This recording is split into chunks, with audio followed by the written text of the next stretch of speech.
भगवत गीता अध्याय 4 ज्ञान कर्म संन्यास योग। अध्याय 3 में योगेश्वर श्री कृष्ण ने आश्वस्त किया कि दोष दृष्टि से रहित होकर जो भी मानव श्रद्धायुक्त हो मेरे मत के अनुसार चलेगा वह कर्मों के बंधन से भली प्रकार छूट जाएगा। कर्म बंधन से मुक्ति दिलाने की क्षमता योग, ज्ञान योग तथा कर्मयोग दोनों में है। योग में ही युद्ध संचार निहित है। प्रस्तुत अध्याय 4 में वे बताते हैं कि इस योग का प्रणेता कौन है, इसका क्रमिक विकास कैसे होता है। इम विवस्वते योगम प्रोक्तवानहम अव्ययम विवस्वान्मन्वे प्राह मनुरिक्ष्वाक विब्रवीत 1। भावार्थ, भगवान श्री कृष्ण ने कहा, मैंने इस अमर योग विद्या का उपदेश सूर्य देव विवस्वान को दिया और विवस्वान ने मनुष्यों के पिता मनु को उपदेश दिया और मनु ने इसका उपदेश इक्ष्वाकु को दिया। यहाँ पर हमें भगवद गीता का इतिहास प्राप्त होता है। यह अत्यंत प्राचीन बताया गया है, जब इसे सूर्यलोक इत्यादि संपूर्ण लोकों के राजा को प्रदान किया गया था। समस्त लोकों के राजा विशेष रूप से निवासियों की रक्षा के निमित्त होते हैं, अतः राजन्य वर्ग को भगवद गीता की विद्या को समझना चाहिए, जिससे वे नागरिकों, प्रजा पर शासन कर सकें और उन्हें कामरूपी भवबंधन से बचा सकें। मानव जीवन का उद्देश्य भगवान के साथ अपने शाश्वत संबंध के आध्यात्मिक ज्ञान का विकास है और सारे राज्यों तथा समस्त लोकों के शासनाध्यक्षों को चाहिए कि शिक्षा, संस्कृति तथा भक्ति द्वारा नागरिकों को यह पाठ पढ़ाए। दूसरे शब्दों में, सारे राज्य के शासनाध्यक्ष कृष्ण भावनामृत विद्या का प्रचार करने के लिए होते हैं, जिससे जनता इस महाविद्या का लाभ उठा सके और मनुष्य जीवन के अवसर का लाभ उठाते हुए सफल मार्ग का अनुसरण कर सके। इस मनवंतर में सूर्य देव विवस्वान कहलाता है, यानी सूर्य का राजा, जो सौरमंडल के अंतर्गत समस्त ग्रहों, लोकों का उद्गम है। ब्रह्म संहिता में 5.52 कहा गया है, यत् चक्षुरेश सविता सकल ग्रहाणा राजा समस्त सुरमूर्तिर्शेषतेजा यस्याज्ञया भ्रमति समृत काल चक्रो गोविंदमादि पुरुषं तमह भजामि। ब्रह्मा जी ने कहा, मैं उन श्री भगवान गोविंद की पूजा करता हूँ जो आदि पुरुष हैं और जिनके आदेश से समस्त लोकों का राजा सूर्य प्रभूत शक्ति तथा ऊष्मा धारण करता है। यह सूर्य भगवान के नेत्र तुल्य है और यह उनकी आज्ञानुसार अपनी कक्षा को तय करता है। सूर्य सभी लोकों का राजा है तथा सूर्यदेव विवस्वान सूर्य ग्रह पर शासन करता है, जो ऊष्मा तथा प्रकाश प्रदान करके अन्य समस्त लोकों को अपने नियंत्रण में रखता है।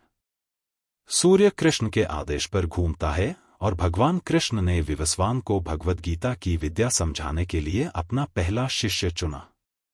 अतः गीता किसी मामूली सांसारिक विद्यार्थी के लिए कोई काल्पनिक भाष्य नहीं, अपितु ज्ञान का मानक ग्रंथ है जो अनंत काल से चला आ रहा है। महाभारत में शांति पर्व 348.51-52 हमें गीता का इतिहास इस रूप में प्राप्त होता है। त्रेतायुगादो च ततो विवस्वान्मन्वे ददो मनुश्च लोकभृत्यर्थन सुता इक्ष्वाक्वे ददो इक्ष्वाकुणा च कथितो व्याप्य लोकान्वस्थितः। त्रेतायुग के आदि में विवस्वान ने परमेश्वर संबंधी इस विज्ञान का उपदेश मनु को दिया और मनुष्यों के जनक मनु ने इसे अपने पुत्र इक्ष्वाकु को दिया। इक्ष्वाकु इस पृथ्वी के शासक थे और उस रघुकुल के पूर्वज थे जिसमें भगवान श्रीराम ने अवतार लिया। इससे प्रमाणित होता है कि मानव समाज में महाराज इक्ष्वाकु के काल से ही भगवद गीता विद्यमान थी। इस समय कलयुग के केवल 5000 वर्ष व्यतीत हुए हैं, जबकि इसकी पूर्णायु 4,32,000 वर्ष है। इसके पूर्व द्वापरयुग 8 लाख वर्ष था और इसके भी पूर्व त्रेतायुग 12 लाख वर्ष था। इस प्रकार लगभग 20,05,000 वर्ष पूर्व मनु ने अपने शिष्य तथा पुत्र इक्ष्वाकु से, जो इस पृथ्वी के राजा थे, श्रीमद्भगवद गीता कही।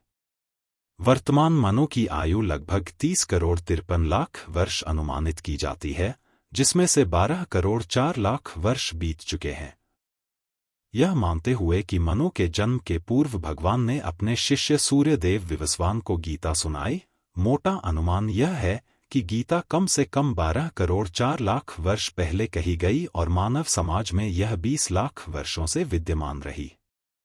इसे भगवान ने लगभग 5000 वर्ष पूर्व अर्जुन से पुनः कहा।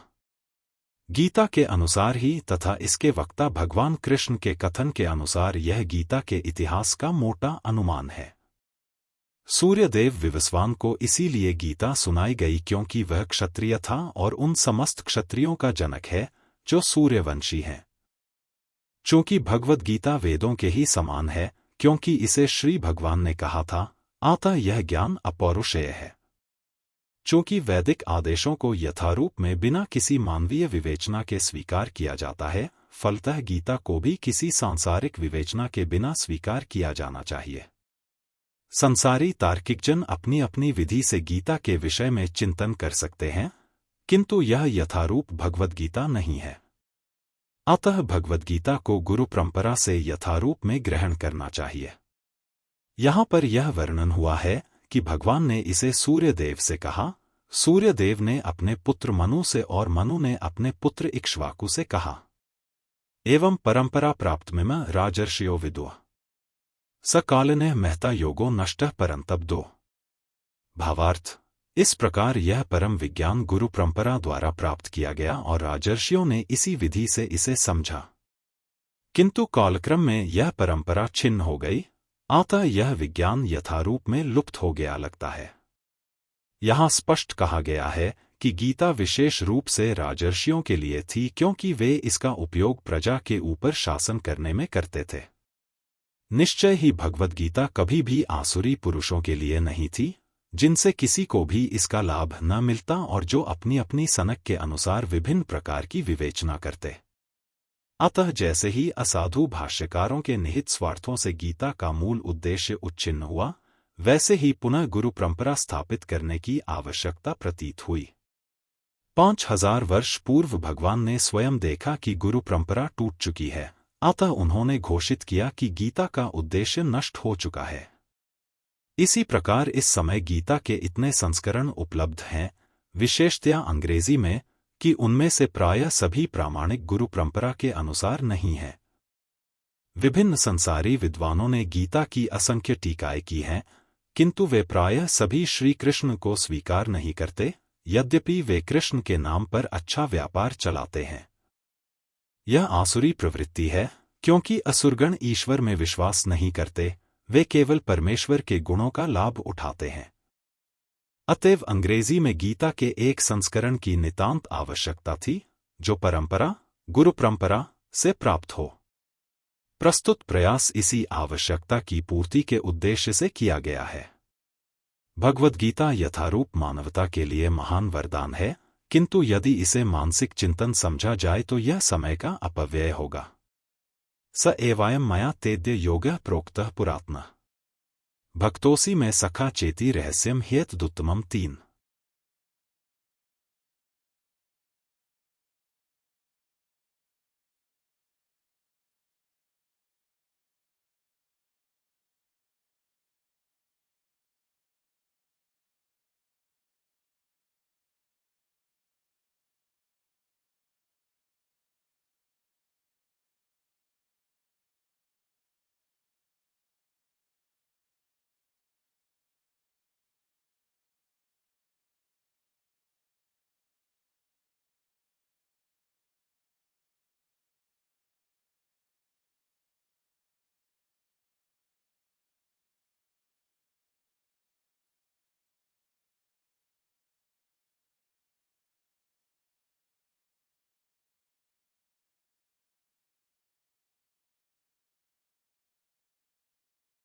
भावार्थ, आज मेरे द्वारा वही यह प्राचीन योग यानी परमेश्वर के साथ अपने संबंध का विज्ञान तुमसे कहा जा रहा है, क्योंकि तुम मेरे भक्त तथा मित्र हो, अतः तुम इस विज्ञान के दिव्य रहस्य को समझ सकते हो। मनुष्यों की 2 श्रेणियां हैं, भक्त तथा असुर।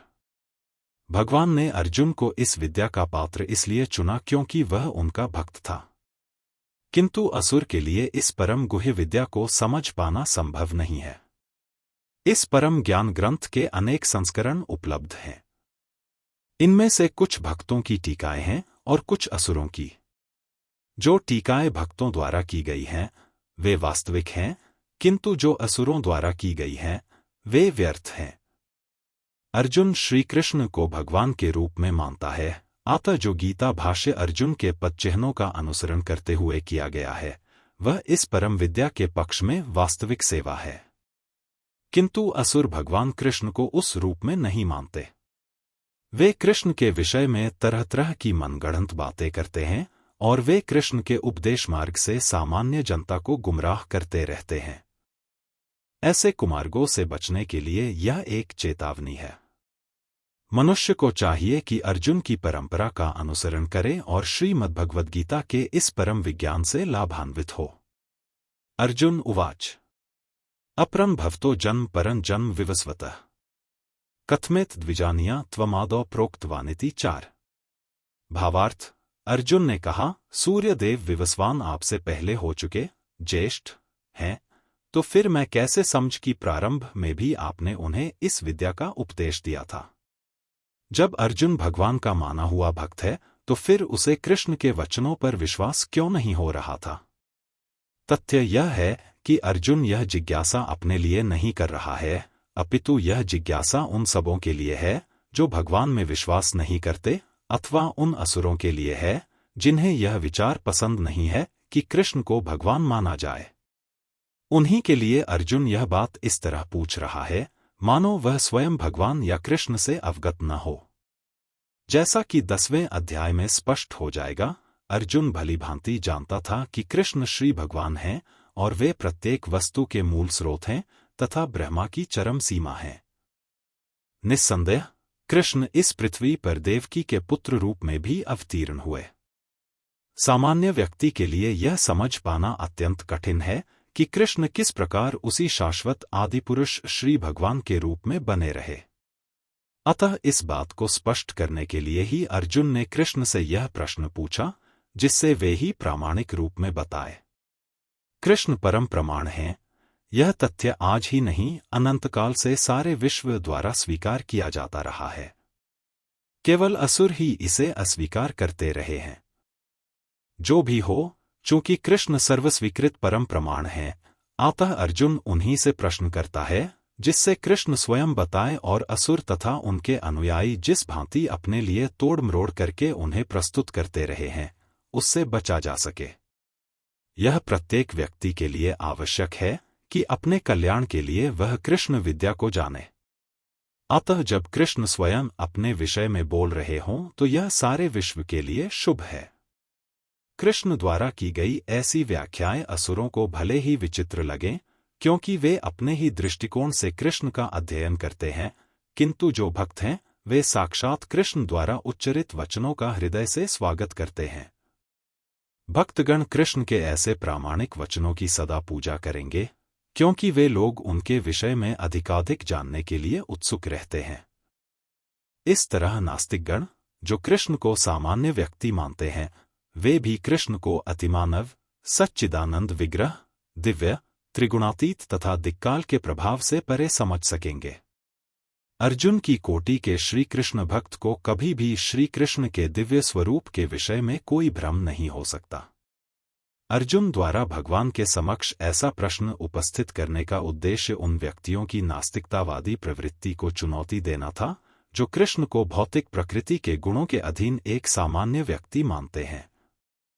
श्री भगवानुवाच बहुनी में व्यतीतानि जन्मानि तव चार्जुन तान्यः वेद सर्वाणि न त्वं वेत्थ परन्तप 5। भावार्थ, श्री भगवान ने कहा, तुम्हारे तथा मेरे अनेकानेक जन्म हो चुके हैं। मुझे तो उन सबका स्मरण है, किंतु हे परंतप, तुम्हें उनका स्मरण नहीं रह सकता है। ब्रह्म संहिता में 5.33 हमें भगवान के अनेकानेक अवतारों की सूचना प्राप्त होती है। उसमें कहा गया है, अद्वैतमच्युतमनादिम नंतरूपमादिम पुराण पुरुषं नव्यौवनम च वेदेषु दुर्लभम दुर्लभमात्मभक्तो गोविंदमादि पुरुषं तमह भजामि। मैं उन आदि पुरुष श्री भगवान गोविंद की पूजा करता हूँ जो अद्वैत, अच्युत तथा अनादि हैं। यद्यपि अनंत रूपों में उनका विस्तार है, किंतु तो भी वे आद्य, पुरातन तथा नित्य नव्यवन युक्त रहते हैं। श्री भगवान के ऐसे सच्चिदानंद रूप को प्रायः श्रेष्ठ वैदिक विद्वान जानते हैं, किंतु विशुद्ध अनन्य भक्तों को तो उनके दर्शन नित्य ही होते रहते हैं। ब्रह्म संहिता में 5.39 यह भी कहा गया है, रामादिमूर्तिषु कलानियमेन तिष्ठन् नानावतारम करोद भुवनेषु किंतु कृष्ण स्वयं संभवत परमः पुमान यो गोविंदमादिपुरुषं तमह भजामि। मैं उन श्री भगवान गोविंद की पूजा करता हूँ जो राम, नृसिंह आदि अवतारों तथा अंशावतारों में नित्य स्थित रहते हुए भी कृष्ण नाम से विख्यात आदि पुरुष हैं और जो स्वयं भी अवतरित होते हैं। वेदों में भी कहा गया है कि अद्वैत होते हुए भी भगवान असंख्य रूपों में प्रकट होते हैं। वे उस वैदूर्यमणि के समान हैं जो अपना रंग परिवर्तित करते हुए भी एक ही रहता है। इन सारे रूपों को विशुद्ध निष्काम भक्त ही समझ पाते हैं, केवल वेदों के अध्ययन से उनको नहीं समझा जा सकता। वेदेषु दुर्लभम दुर्लभमात्म भक्तों। अर्जुन जैसे भक्त कृष्ण के नित्य सखा हैं और जब भी भगवान अवतरित होते हैं तो उनके पार्षद भक्त भी विभिन्न रूपों में उनकी सेवा करने के लिए उनके साथ साथ अवतार लेते हैं। अर्जुन ऐसा ही भक्त है और इस श्लोक से पता चलता है कि लाखों वर्ष पूर्व जब भगवान कृष्ण ने भगवद गीता का प्रवचन सूर्यदेव विवस्वान से किया था तो उस समय अर्जुन भी किसी भिन्न रूप में उपस्थित था। किंतु भगवान तथा अर्जुन में यह अंतर है कि भगवान ने यह घटना याद रखी किंतु अर्जुन इसे याद नहीं रख सका। अंशरूप जीवात्मा तथा परमेश्वर में यही अंतर है। यद्यपि अर्जुन को यहाँ परम शक्तिशाली वीर के रूप में संबोधित किया गया है जो शत्रुओं का दमन कर सकता है, किंतु विगत जन्मों में जो घटनाएं घटी हैं उन्हें स्मरण रखने में वह अक्षम है। अतः भौतिक दृष्टि से जीव चाहे कितना ही बड़ा क्यों न हो, वह कभी परमेश्वर की समता नहीं कर सकता।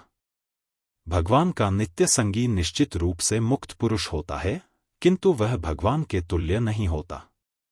ब्रह्म संहिता में भगवान को अच्युत कहा गया, जिसका अर्थ होता है कि वे भौतिक संपर्क में रहते हुए भी अपने को नहीं भूलते। अतः भगवान तथा जीव कभी भी सभी तरह से एक समान नहीं हो सकते, भले ही जीव अर्जुन के समान मुक्त पुरुष क्यों न हो। यद्यपि अर्जुन भगवान का भक्त है, किंतु कभी कभी वह भी भगवान की प्रकृति को भूल जाता है। किंतु दैवी कृपा से भक्त तुरंत भगवान की अच्युत स्थिति को समझ जाता है, जबकि अभक्त या असुर इस दिव्य प्रकृति को नहीं समझ पाता। फलस्वरूप गीता के विवरण आसुरी मस्तिष्कों में नहीं चढ़ पाते। कृष्ण को लाखों वर्ष पूर्व संपन्न कार्यों की स्मृति बनी हुई है, किंतु अर्जुन को स्मरण नहीं है, यद्यपि अर्जुन तथा कृष्ण दोनों ही शाश्वत स्वभाव के हैं। यहाँ पर हमें यह भी देखने को मिलता है कि शरीर परिवर्तन के साथ साथ जीवात्मा सब कुछ भूल जाता है, किंतु कृष्ण सब स्मरण रखते हैं, क्योंकि वे अपने सच्चिदानंद शरीर को बदलते नहीं। वे अद्वैत हैं, जिसका अर्थ है कि उनके शरीर तथा उनकी आत्मा में कोई अंतर नहीं है। उनसे संबंधित हर वस्तु आत्मा है, जबकि बद्ध जीव अपने शरीर से भिन्न होता है। चूंकि भगवान के शरीर तथा आत्मा अभिन्न है, अतः उनकी स्थिति तब भी सामान्य जीव से भिन्न बनी रहती है जब वे भौतिक स्तर पर अवतार लेते हैं। असुरगण भगवान की इस दिव्य प्रकृति से तालमेल नहीं बैठा पाते, जिसकी व्याख्या अगले श्लोक में भगवान स्वयं करते हैं। अजोपि सन्न वेयात्मा भूतानामीश्वरोपि सन् प्रकृतिं स्वामधिष्ठाय संभवाम्यात्ममाया 6। भावार्थ: यद्यपि मैं अजन्मा तथा अविनाशी हूँ और यद्यपि मैं समस्त जीवों का स्वामी हूँ, तो भी प्रत्येक युग में मैं अपने आदि दिव्य रूप में प्रकट होता हूँ। भगवान ने अपने जन्म की विलक्षणता बतलाई है। यद्यपि वे सामान्य पुरुष की भांति प्रकट हो सकते हैं, किंतु उन्हें विगत अनेकानेक जन्मों की पूर्ण स्मृति बनी रहती है, जबकि सामान्य मनुष्य को कुछ ही घंटे पूर्व की घटना स्मरण नहीं रहती। यदि कोई पूछे कि एक दिन पूर्व इसी समय तुम क्या कर रहे थे, तो सामान्य व्यक्ति के लिए इसका तत्काल उत्तर दे पाना कठिन होगा। उसे इसको स्मरण करने के लिए अपनी बुद्धि को कुरेदना पड़ेगा कि वह कल इसी समय क्या कर रहा था। फिर भी लोग प्रायः अपने को ईश्वर या कृष्ण घोषित करते रहते हैं। मनुष्य को ऐसी निरर्थक घोषणाओं से भ्रमित नहीं होना चाहिए। अब भगवान दोबारा अपनी प्रकृति या स्वरूप की व्याख्या करते हैं। प्रकृति का अर्थ स्वभाव तथा स्वरूप दोनों है। भगवान कहते हैं कि वे अपने ही शरीर में प्रकट होते हैं। वे सामान्य जीव की भांति शरीर परिवर्तन नहीं करते। इस जन्म में बद्ध जीव का एक प्रकार का शरीर हो सकता है, किंतु अगले जन्म में दूसरा शरीर रहता है। भौतिक जगत में जीव का कोई स्थायी शरीर नहीं है, अपितु वह एक शरीर से दूसरे में देहांतरण करता रहता है। किंतु भगवान ऐसा नहीं करते। जब भी वे प्रकट होते हैं तो अपनी अंतरंगा शक्ति से वे अपने उसी आद्य शरीर में प्रकट होते हैं। दूसरे शब्दों में, श्री कृष्ण इस जगत में अपने आदि शाश्वत स्वरूप में 2 भुजाओं में बांसुरी धारण किए अवतरित होते हैं। वे इस भौतिक जगत से निष्कलुषित रहकर अपने शाश्वत शरीर सहित प्रकट होते हैं। यद्यपि वे अपने उसी दिव्य शरीर में प्रकट होते हैं और ब्रह्मांड के स्वामी होते हैं, तो भी ऐसा लगता है कि वे सामान्य जीव की भांति प्रकट हो रहे हैं। यद्यपि उनका शरीर भौतिक शरीर की भांति क्षीण नहीं होता, फिर भी ऐसा प्रतीत होता है कि भगवान कृष्ण बालपन से कुमारावस्था तथा कुमारावस्था से तरुणावस्था प्राप्त करते हैं। किंतु आश्चर्य तो यह है कि वे कभी युवावस्था से आगे नहीं बढ़ते। कुरुक्षेत्र युद्ध के समय उनके अनेक पौत्र थे, या दूसरे शब्दों में वे भौतिक गणना के अनुसार काफी वृद्ध थे। फिर भी वे 20-25 वर्ष के युवक जैसे लगते थे। हमें कृष्ण की वृद्धावस्था का कोई चित्र नहीं दिखता, क्योंकि वे कभी भी हमारे समान वृद्ध नहीं होते। यद्यपि वे तीनों काल में भूत, वर्तमान तथा भविष्यकाल में सबसे वयोवृद्ध पुरुष हैं, तो उनका शरीर और न ही बुद्धि कभी क्षीण होती या बदलती है। अतः यह स्पष्ट है कि इस जगत में रहते हुए भी वे उसी अजन्मा सच्चिदानंद रूप वाले हैं, जिनके दिव्य शरीर तथा बुद्धि में कोई परिवर्तन नहीं होता। वस्तुतः उनका आविर्भाव और तिरोभाव सूर्य के उदय तथा अस्त के समान है, जो हमारे सामने से घूमता हुआ हमारी दृष्टि से ओझल हो जाता है। जब सूर्य हमारी दृष्टि से ओझल रहता है तो हम सोचते हैं कि सूर्य अस्त हो गया है, और जब वह हमारे समक्ष होता है तो हम सोचते हैं कि वह क्षितिज में है। वस्तुतः सूर्य स्थिर है, किंतु अपनी अपूर्ण एवं त्रुटिपूर्ण इंद्रियों के कारण हम सूर्य को उदय और अस्त होते परिकल्पित करते हैं।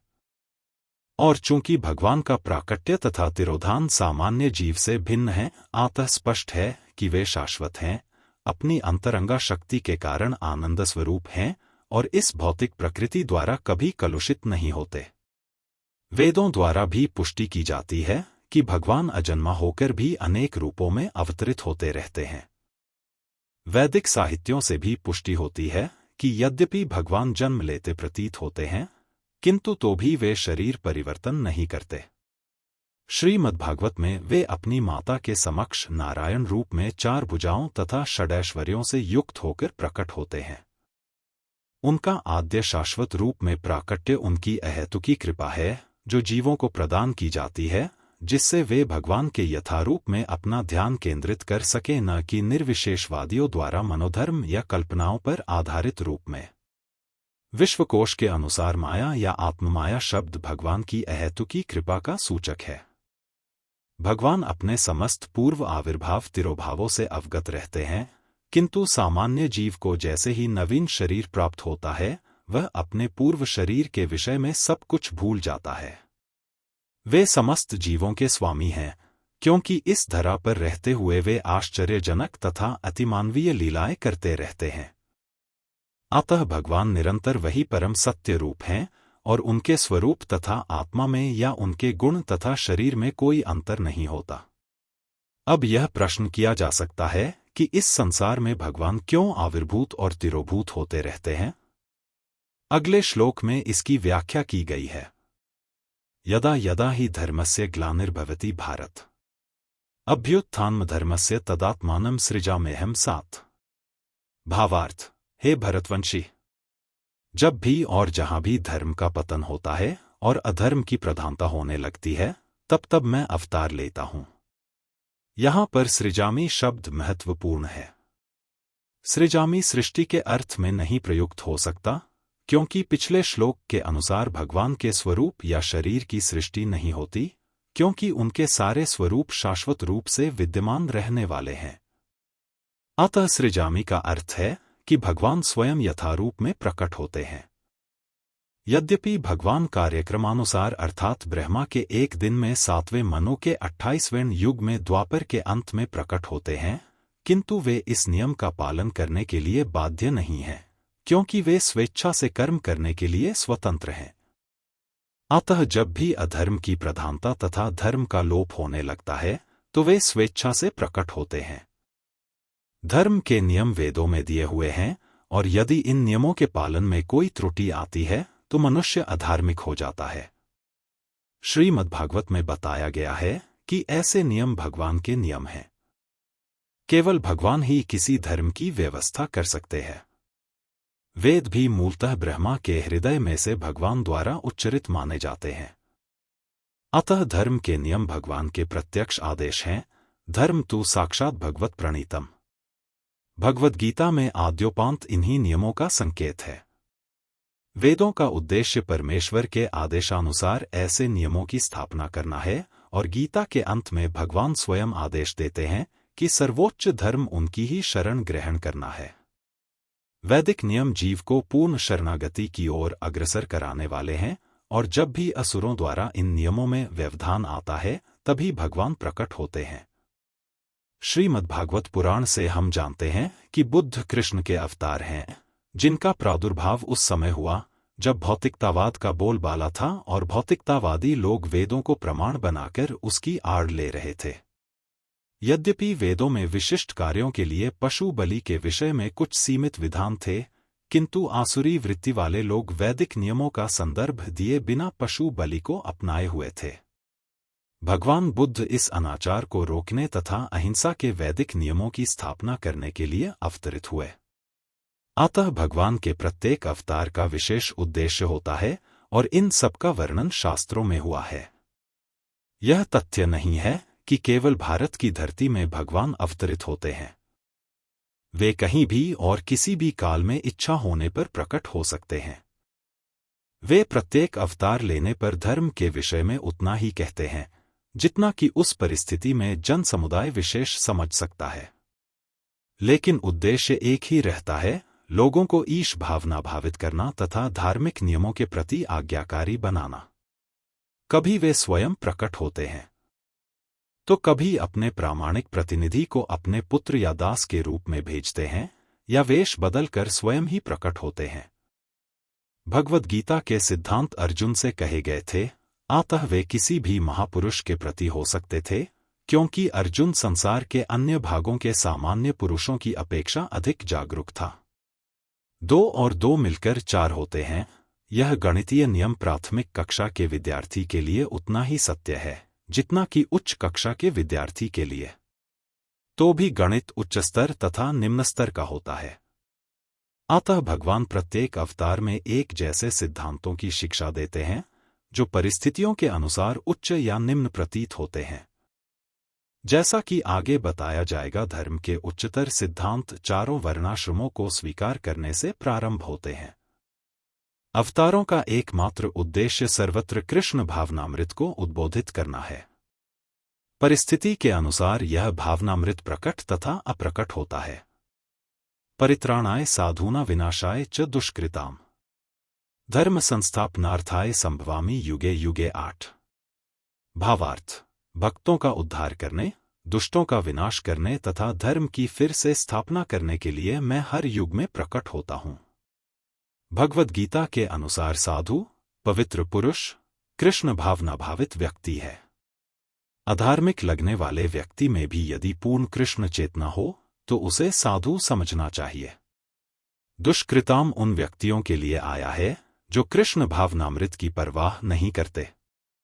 ऐसे दुष्कृताम या उपद्रवी, मूर्ख तथा अधम व्यक्ति कहलाते हैं, भले ही वे सांसारिक शिक्षा से विभूषित क्यों न हों। इसके विपरीत यदि कोई 100% कृष्ण भावनामृत में लगा रहता है तो वह विद्वान या सुसंस्कृत न भी हो फिर भी वह साधु माना जाता है। जहां तक अनीश्वरवादियों का प्रश्न है, भगवान के लिए आवश्यक नहीं कि वे इनके विनाश के लिए उस रूप में अवतरित हों जिस रूप में वे रावण तथा कंस का वध करने के लिए हुए थे। भगवान के ऐसे अनेक अनुचर हैं जो असुरों का संहार करने में सक्षम हैं। किंतु भगवान तो अपने उन निष्काम भक्तों को तुष्ट करने के लिए विशेष रूप से अवतार लेते हैं जो असुरों द्वारा निरंतर तंग किए जाते हैं। असुर भक्त को तंग करता है, भले ही वह उसका सगा संबंधी क्यों न हो। यद्यपि प्रहलाद महाराज हिरण्यकशिपु के पुत्र थे, किंतु तो भी वे अपने पिता द्वारा उत्पीड़ित थे। इसी प्रकार कृष्ण की माता देवकी यद्यपि कंस की बहन थी, किंतु उन्हें तथा उनके पति वसुदेव को इसलिए दंडित किया गया था क्योंकि उनसे कृष्ण को जन्म लेना था। अतः भगवान कृष्ण मुख्यतः देवकी के उद्धार करने के लिए प्रकट हुए थे, कंस को मारने के लिए नहीं। किंतु ये दोनों कार्य एक साथ संपन्न हो गए। अतः यह कहा जाता है कि भगवान भक्त का उद्धार करने तथा दुष्ट असुरों का संहार करने के लिए विभिन्न अवतार लेते हैं। कृष्णदास कविराज कृत चैतन्य चरितामृत के निम्नलिखित श्लोकों मध्य 20.263-264 से अवतार के सिद्धांतों का सारांश प्रकट होता है। सृष्टि हेतु एई मूर्ति प्रपंचे अवतरे, सेई ईश्वर मूर्ति अवतार नाम धरे, मायातीत परव्यों में सबार अवस्थान, विश्वे अवतरी धरे अवतार नाम। अवतार अथवा ईश्वर का अवतार भगवद्धाम से भौतिक प्राकट्य हेतु होता है। ईश्वर का वह विशिष्ट रूप जो इस प्रकार अवतरित होता है अवतार कहलाता है। ऐसे अवतार भगवद्धाम में स्थित रहते हैं। जब वे भौतिक सृष्टि में उतरते हैं तो उन्हें अवतार कहा जाता है। अवतार कई तरह के होते हैं, यथा पुरुषावतार, गुणावतार, लीलावतार, शक्त्यावेश अवतार, मनवंतर अवतार तथा युगावतार। इन सबका इस ब्रह्मांड में क्रमानुसार अवतरण होता है। किंतु भगवान कृष्ण आदि भगवान हैं और समस्त अवतारों के उद्गम हैं। भगवान श्री कृष्ण शुद्ध भक्तों की चिंताओं को दूर करने के विशिष्ट प्रयोजन से अवतार लेते हैं, जो उन्हें उनकी मूल वृंदावन लीलाओं के रूप में देखने के उत्सुक रहते हैं। अतः कृष्ण अवतार का मूल उद्देश्य अपने निष्काम भक्तों को प्रसन्न करना है। भगवान का वचन है कि वे प्रत्येक युग में अवतरित होते रहते हैं। इससे सूचित होता है कि वे कलयुग में भी अवतार लेते हैं। जैसा कि श्रीमद्भागवत में कहा गया है कि कलयुग के अवतार भगवान चैतन्य महाप्रभु हैं, जिन्होंने संकीर्तन आंदोलन के द्वारा कृष्ण पूजा का प्रसार किया और पूरे भारत में कृष्ण भावनामृत का विस्तार किया। उन्होंने यह भविष्यवाणी की कि संकीर्तन की यह संस्कृति सारे विश्व के नगर नगर तथा ग्राम ग्राम में फैलेगी। भगवान चैतन्य को गुप्त रूप में, किंतु प्रकट रूप में नहीं, उपनिषदों, महाभारत तथा भागवत जैसे शास्त्रों के गुह्य अंशों में वर्णित किया गया है। भगवान कृष्ण के भक्तगण भगवान चैतन्य के संकीर्तन आंदोलन द्वारा अत्यधिक आकर्षित रहते हैं। भगवान का यह अवतार दुष्टों का विनाश नहीं करता, अपितु अपनी अहेतुकी कृपा से उनका उद्धार करता है। जन्म कर्म चमे दिव्यमेवं यो वेत्ति तत्वतः त्यक्त्वा देह पुनर्जन्म नैति मामेति सोर्जुन 9। भावार्थ, हे अर्जुन, जो मेरे आविर्भाव तथा कर्मों की दिव्य प्रकृति को जानता है, वह इस शरीर को छोड़ने पर इस भौतिक संसार में पुनः जन्म नहीं लेता, अपितु मेरे सनातन धाम को प्राप्त होता है। छठे श्लोक में भगवान के दिव्यधाम से उनके अवतरण की व्याख्या हो चुकी है। जो मनुष्य भगवान के आविर्भाव के सत्य को समझ लेता है, वह इस भवबंधन से मुक्त हो जाता है और इस शरीर को छोड़ते ही वह तुरंत भगवान के धाम को लौट जाता है। भवबंधन से जीव की ऐसी मुक्ति सरल नहीं है। निर्विशेषवादी तथा योगीजन पर्याप्त कष्ट तथा अनेकानेक जन्मों के बाद ही मुक्ति प्राप्त कर पाते हैं। इतने पर भी उन्हें जो मुक्ति भगवान की निराकार ब्रह्म ज्योति में तादात्म्य प्राप्त करने के रूप में मिलती है, वह आंशिक होती है और इस भौतिक संसार में लौट आने का भय बना रहता है। किंतु भगवान के शरीर की दिव्य प्रकृति तथा उनके कार्यकलापों को समझने मात्र से भक्त इस शरीर का अंत होने पर भगवद्धाम को प्राप्त करता है और उसे इस संसार में लौट आने का भय नहीं रह जाता। ब्रह्म संहिता में 5.33 यह बताया गया है कि भगवान के अनेक रूप तथा अवतार हैं, अद्वैतमच्युतमनादिमनंत रूपम। यद्यपि भगवान के अनेक दिव्य रूप हैं, किंतु फिर भी वे अद्वय भगवान हैं। इस तथ्य को विश्वासपूर्वक समझना चाहिए, यद्यपि यह संसारी विद्वानों तथा ज्ञानयोगियों के लिए अगम्य है।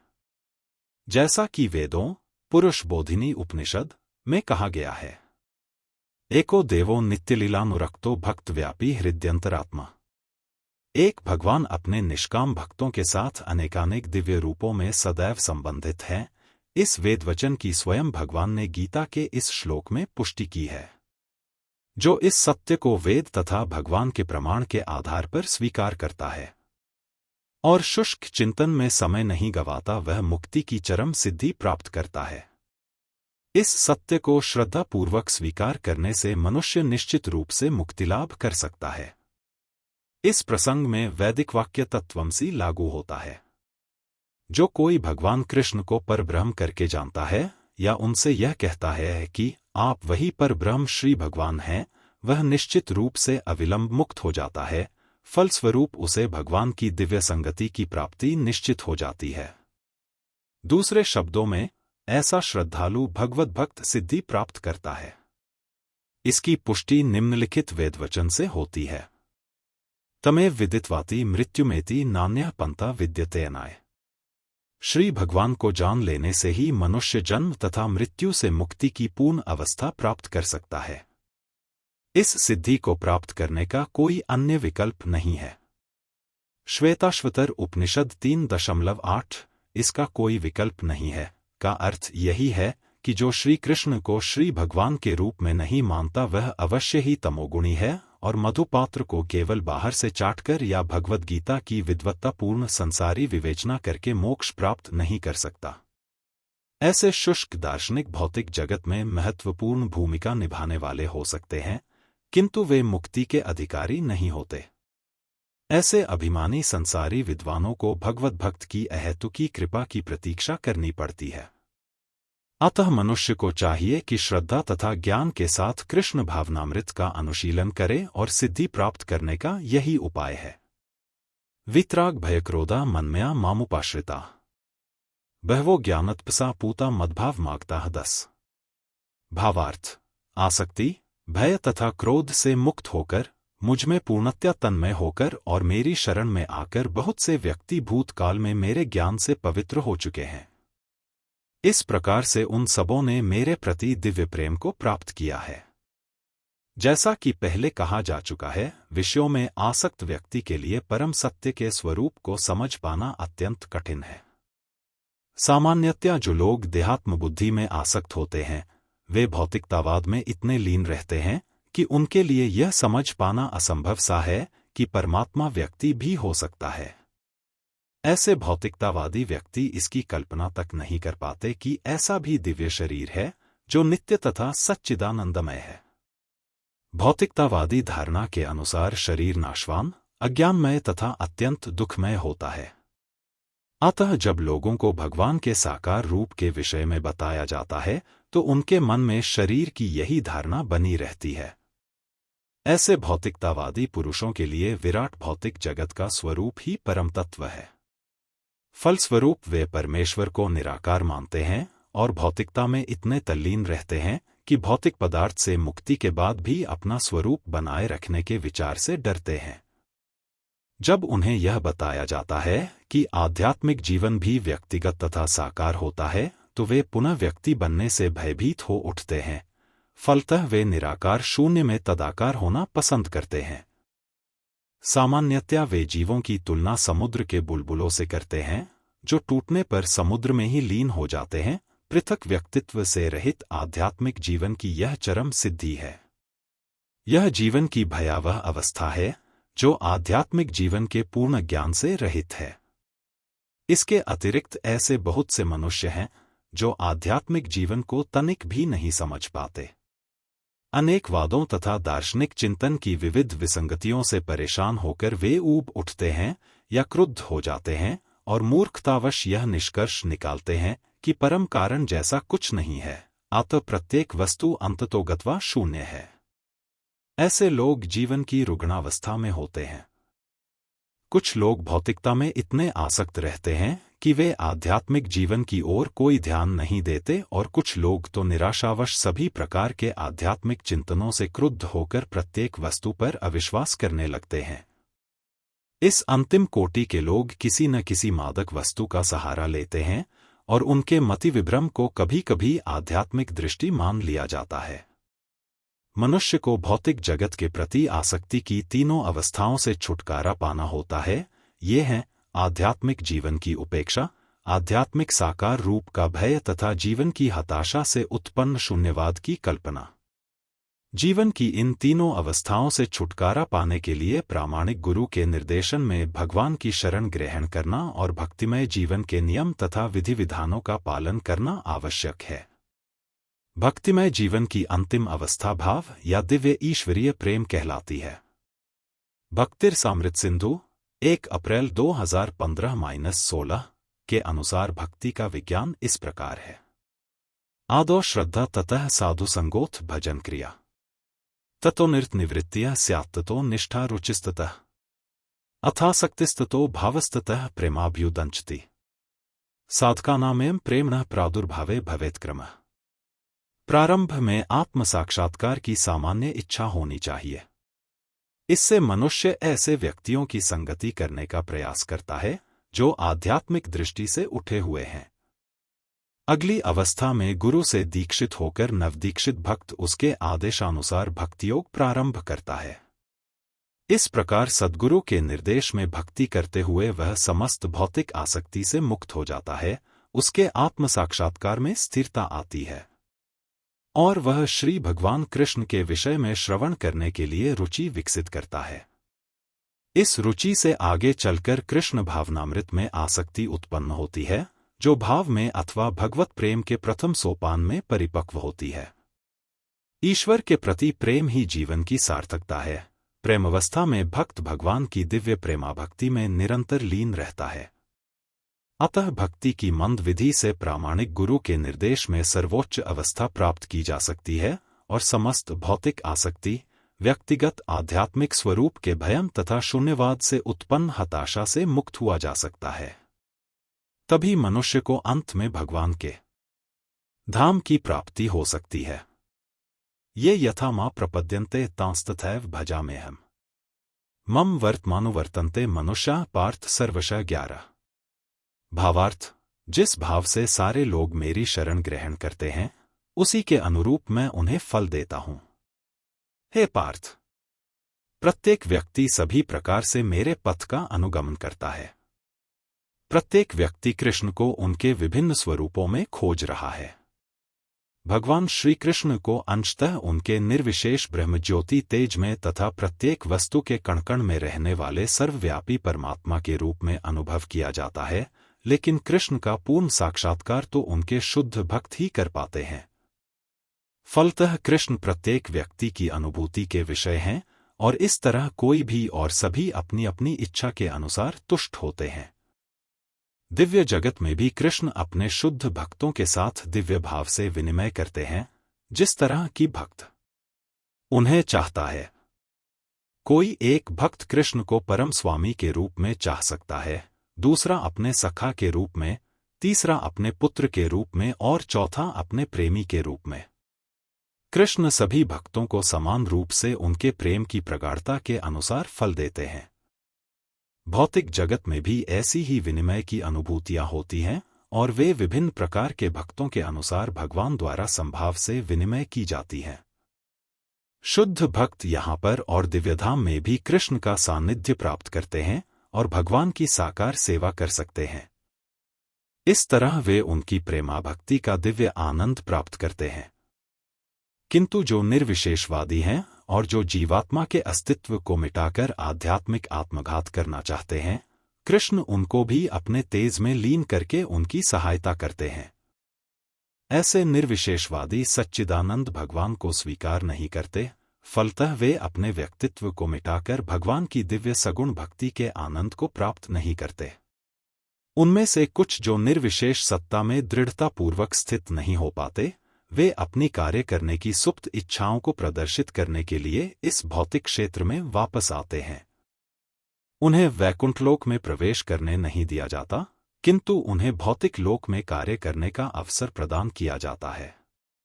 जो सकाम कर्मी हैं, भगवान उन्हें यज्ञेश्वर के रूप में उनके कर्मों का वांछित फल देते हैं। जो योगी हैं और योग शक्ति की खोज में रहते हैं, उन्हें योग शक्ति प्रदान करते हैं। दूसरे शब्दों में, प्रत्येक व्यक्ति की सफलता भगवान की कृपा पर आश्रित रहती है और समस्त प्रकार की आध्यात्मिक विधियां एक ही पथ में सफलता की विभिन्न कोटियां हैं। अतः जब तक कोई कृष्ण भावनामृत की सर्वोच्च सिद्धि तक नहीं पहुंच जाता, तब तक सारे प्रयास अपूर्ण रहते हैं, जैसा कि श्रीमद्भागवत में 2 मार्च 2010 कहा गया है। अकामः सर्वकामो व मोक्षकाम उदारधिया तीव्रेण भक्तियोगेन यजेत पुरुषं परम। मनुष्य चाहे निष्काम हो या फल का इच्छुक हो या मुक्ति का इच्छुक ही क्यों न हो, उसे पूरे सामर्थ्य से भगवान की सेवा करनी चाहिए, जिससे उसे पूर्ण सिद्धि प्राप्त हो सके, जिसका पर्यवसान कृष्ण भावनामृत में होता है। कांक्षन्तः कर्मणा सिद्धिं यजन्त इह देवता क्षिप्रम ही मानुषे लोके सिद्धिर्भवति कर्मजा 12। भावार्थ, इस संसार में मनुष्य सकाम कर्मों में सिद्धि चाहते हैं, फलस्वरूप वे देवताओं की पूजा करते हैं।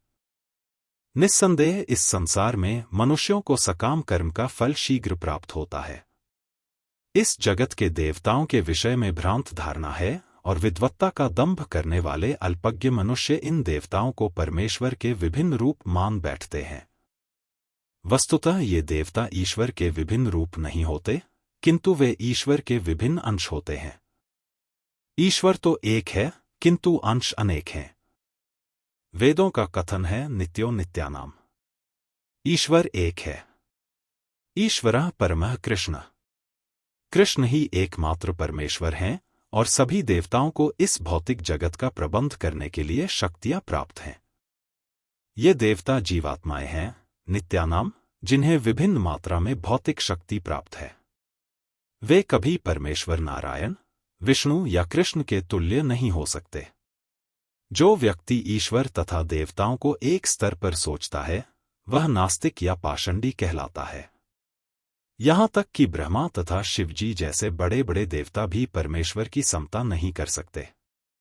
वास्तव में ब्रह्मा तथा शिव जैसे देवताओं द्वारा भगवान की पूजा की जाती है, शिव विरिंचिनुतम। तो भी आश्चर्य की बात यह है कि अनेक मूर्ख लोग मनुष्यों के नेताओं की पूजा उन्हें अवतार मानकर करते हैं।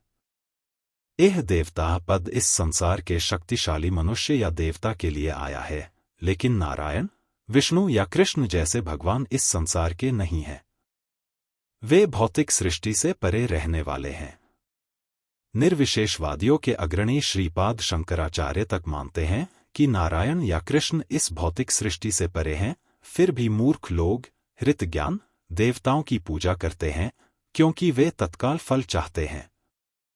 उन्हें फल मिलता भी है, किंतु वे यह नहीं जानते कि ऐसे फल क्षणिक होते हैं और अल्पज्ञ मनुष्यों के लिए हैं। बुद्धिमान व्यक्ति कृष्ण भावनामृत में स्थित रहता है। उसे किसी तत्काल क्षणिक लाभ के लिए किसी तुच्छ देवता की पूजा करने की आवश्यकता नहीं रहती। इस संसार के देवता तथा उनके पूजक इस संसार के सहार के साथ ही विनष्ट हो जाएंगे। देवताओं के वरदान भी भौतिक तथा क्षणिक होते हैं। यह भौतिक संसार तथा इसके निवासी, जिनमें देवता तथा उनके पूजक भी सम्मिलित हैं, विराट सागर में बुलबुलों के समान हैं। किंतु इस संसार में मानव समाज क्षणिक वस्तुओं यथा संपत्ति, परिवार तथा भोग की सामग्री के पीछे पागल रहता है। ऐसी क्षणिक वस्तुओं को प्राप्त करने के लिए लोग देवताओं की या मानव समाज के शक्तिशाली व्यक्तियों की पूजा करते हैं। यदि कोई व्यक्ति किसी राजनीतिक नेता की पूजा करके सरकार में मंत्रिपद प्राप्त कर लेता है, तो वह सोचता है कि उसने महान वरदान प्राप्त कर लिया है। इसलिए सभी व्यक्ति तथाकथित नेताओं को साष्टांग प्रणाम करते हैं, जिससे वे क्षणिक वरदान प्राप्त कर सकें और सचमुच उन्हें ऐसी वस्तुएं मिल भी जाती हैं। ऐसे मूर्ख व्यक्ति इस संसार के कष्टों के स्थायी निवारण के लिए कृष्ण भावनामृत में अभिरुचि नहीं दिखाते। वे सभी इंद्रिय भोग के पीछे दीवाने रहते हैं और थोड़े से इंद्रिय सुख के लिए वे शक्ति प्रदत्त जीवों की पूजा करते हैं, जिन्हें देवता कहते हैं। यह श्लोक इंगित करता है कि विरले लोग ही कृष्ण भावनामृत में रुचि लेते हैं। अधिकांश लोग भौतिक भोग में रुचि लेते हैं, फलस्वरूप वे किसी न किसी शक्तिशाली व्यक्ति की पूजा करते हैं। चातुर्वर्ण्यं मया सृष्टं गुणकर्म विभागशः तस्य कर्तारमपि मा विद्य कर्तारम व्ययम 13। भावार्थ, प्रकृति के तीनों गुणों और उनसे संबद्ध कर्म के अनुसार मेरे द्वारा मानव समाज के 4 विभाग रचे गए। यद्यपि मैं इस व्यवस्था का सृष्टा हूं, किंतु तुम यह जान लो कि मैं इतने पर भी अव्यय अकर्ता हूं। भगवान प्रत्येक वस्तु के सृष्टा हैं। प्रत्येक वस्तु उनसे उत्पन्न है, उनके ही द्वारा पालित है और प्रलय के बाद प्रत्येक वस्तु उन्हीं में समा जाती है। अतः वे ही वर्णाश्रम व्यवस्था के सृष्टा हैं, जिसमें सर्वप्रथम बुद्धिमान मनुष्यों का वर्ग आता है, जो सतोगुणी होने के कारण ब्राह्मण कहलाते हैं। द्वितीय वर्ग प्रशासक वर्ग का है, जिन्हें रजोगुणी होने के कारण क्षत्रिय कहा जाता है।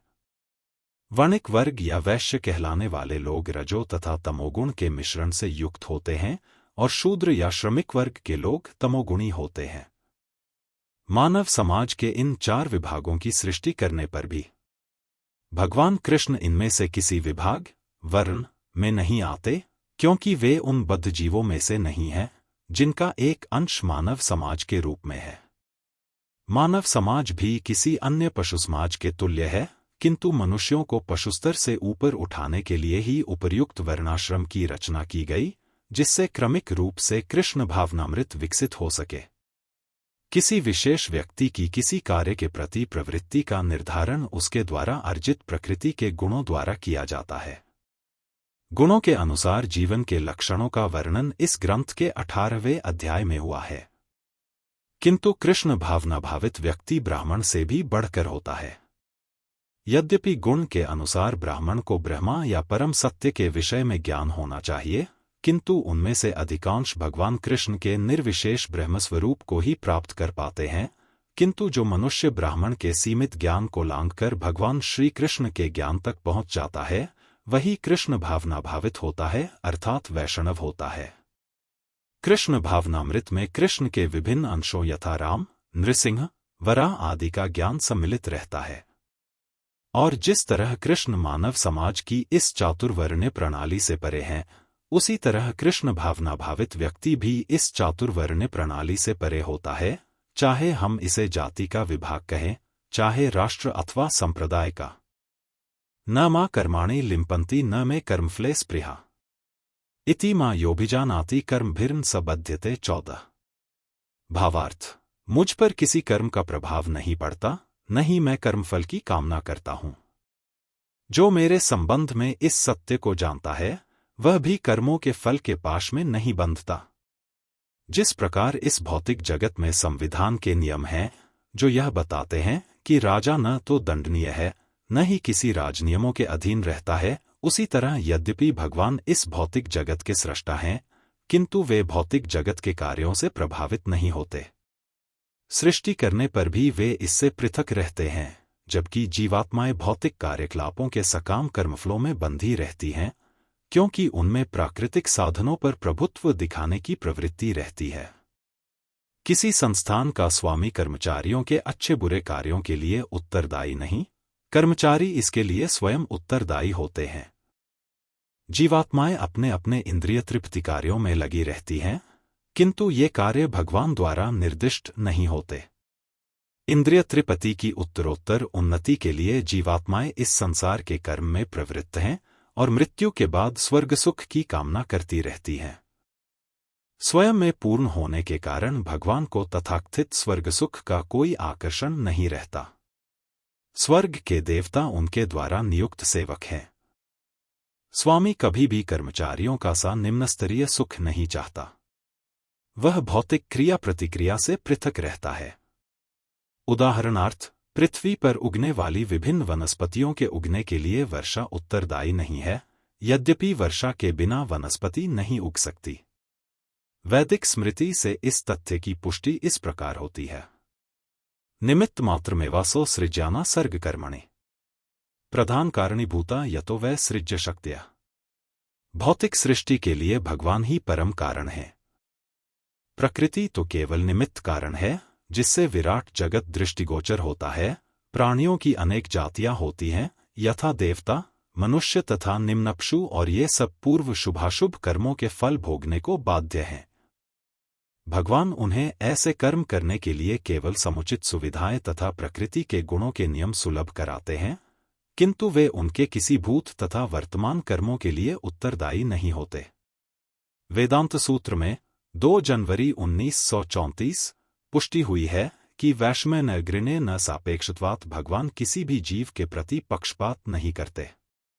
जीवात्मा अपने कर्मों के लिए स्वयं उत्तरदायी है। भगवान उसे प्रकृति अर्थात बहिरंगा शक्ति के माध्यम से केवल सुविधा प्रदान करने वाले हैं। जो व्यक्ति इस कर्मनियम की सारी बारीकियों से भली भांति अवगत होता है, वह अपने कर्मों के फल से प्रभावित नहीं होता। दूसरे शब्दों में, जो व्यक्ति भगवान के इस दिव्य स्वभाव से परिचित होता है, वह कृष्ण भावनामृत में अनुभवी होता है। अतः उस पर कर्म के नियम लागू नहीं होते।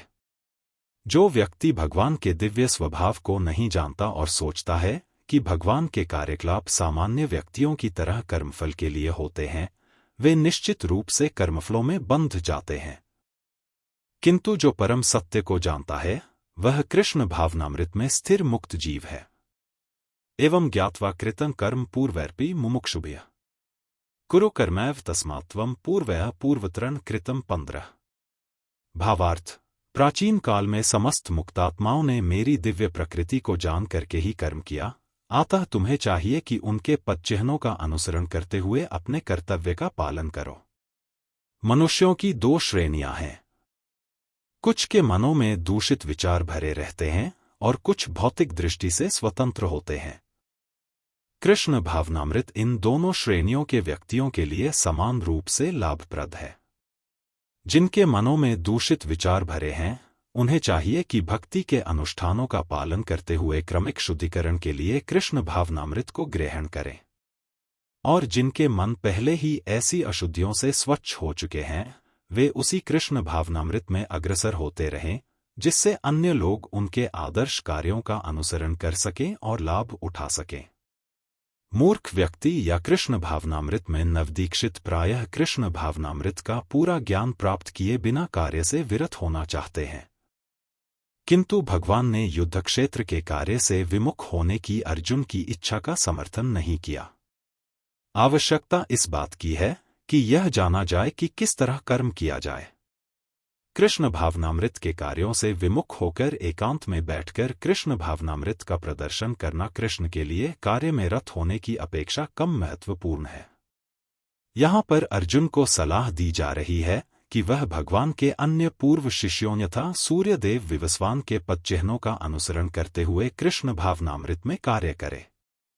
अतः वे उसे सूर्यदेव के कार्यों को संपन्न करने के लिए आदेश देते हैं, जिसे सूर्यदेव ने उनसे लाखों वर्ष पूर्व सीखा था। यहाँ पर भगवान कृष्ण के ऐसे सारे शिष्यों का उल्लेख पूर्ववर्ती मुक्त पुरुषों के रूप में हुआ है, जो कृष्ण द्वारा नियत कर्मों को संपन्न करने में लगे हुए थे। किम कर्मेति कव्योप्यत्र मोहिता तत्ते कर्म प्रवक्ष्यामि यज्ञात्वा मोक्ष से शुभात् 16। भावार्थ: कर्म क्या है और अकर्म क्या है, इसे निश्चित करने में बुद्धिमान व्यक्ति भी मोहग्रस्त हो जाते हैं। अतएव मैं तुमको बताऊंगा कि कर्म क्या है, जिसे जानकर तुम सारे अशुभ से मुक्त हो सकोगे। कृष्ण भावनामृत में जो कर्म किया जाए वह पूर्ववर्ती प्रामाणिक भक्तों के आदर्श के अनुसार होना चाहिए। इसका निर्देश 15वें श्लोक में किया गया है। ऐसा कर्म स्वतंत्र क्यों नहीं होना चाहिए, इसकी व्याख्या अगले श्लोक में की गई है। कृष्ण भावनामृत में कर्म करने के लिए मनुष्य को उन प्रामाणिक पुरुषों के नेतृत्व का अनुगमन करना होता है, जो गुरु परंपरा में हों, जैसा कि इस अध्याय के प्रारंभ में कहा जा चुका है। कृष्ण भावनामृत पद्धति का उपदेश सर्वप्रथम सूर्यदेव को दिया गया, जिन्होंने इसे अपने पुत्र मनु से कहा। मनु ने इसे अपने पुत्र इक्ष्वाकु से कहा और यह पद्धति तब से इस पृथ्वी पर चली आ रही है। अतः परंपरा के पूर्ववर्ती अधिकारियों के पदचिह्नों का अनुसरण करना आवश्यक है। अन्यथा बुद्धिमान से बुद्धिमान मनुष्य भी कृष्ण भावनामृत के आदर्श कर्म के विषय में मोहग्रस्त हो जाते हैं। इसीलिए भगवान ने स्वयं ही अर्जुन को कृष्ण भावनामृत का उपदेश देने का निश्चय किया।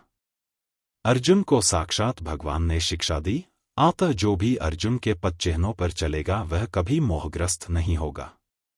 कहा जाता है कि अपूर्ण प्रायोगिक ज्ञान के द्वारा धर्मपथ का निर्णय नहीं किया जा सकता। वस्तुतः धर्म को केवल भगवान ही निश्चित कर सकते हैं। धर्मं तो साक्षात भगवत प्रणीतम, भागवत 6 मार्च 2019। अपूर्ण चिंतन द्वारा कोई किसी धार्मिक सिद्धांत का निर्माण नहीं कर सकता। मनुष्य को चाहिए कि ब्रह्मा, शिव, नारद, मनु, चारों कुमार, कपिल, प्रहलाद, भीष्म, शुकदेव गोस्वामी, यमराज, जनक तथा बलि महाराज जैसे महान अधिकारियों के पदचिह्नों का अनुसरण करे। केवल मानसिक चिंतन द्वारा यह निर्धारित करना कठिन है कि धर्म या आत्म साक्षात्कार क्या है। अतः भगवान अपने भक्तों पर अहेतुकी कृपावश स्वयं ही अर्जुन को बता रहे हैं कि कर्म क्या है और अकर्म क्या है। केवल कृष्ण भावनामृत में किया गया कर्म ही मनुष्य को भवबंधन से उबार सकता है। कर्मणो ह्यपि बोद्धव्यम बोद्धव्यम च विकर्मणः, अकर्मणश्च बोद्धव्यम गहना कर्मणो गतिः सत्रः। भावार्थ, कर्म की बारीकियों को समझना अत्यंत कठिन है। अतः मनुष्य को चाहिए कि वह यह ठीक से जाने कि कर्म क्या है, विकर्म क्या है और अकर्म क्या है। यदि कोई सचमुच ही भवबंधन से मुक्ति चाहता है तो उसे कर्म, अकर्म तथा विकर्म के अंतर को समझना होगा। कर्म, अकर्म तथा विकर्म के विश्लेषण की आवश्यकता है, क्योंकि यह अत्यंत गहन विषय है। कृष्ण भावनामृत को तथा गुणों के अनुसार कर्म को समझने के लिए परमेश्वर के साथ अपने संबंध को जानना होगा। दूसरे शब्दों में, जिसने यह भली भांति समझ लिया है वह जानता है कि जीवात्मा भगवान का नित्य दास है और फलस्वरूप उसे कृष्ण भावनामृत में कार्य करना है। संपूर्ण भगवद गीता का यही लक्ष्य है।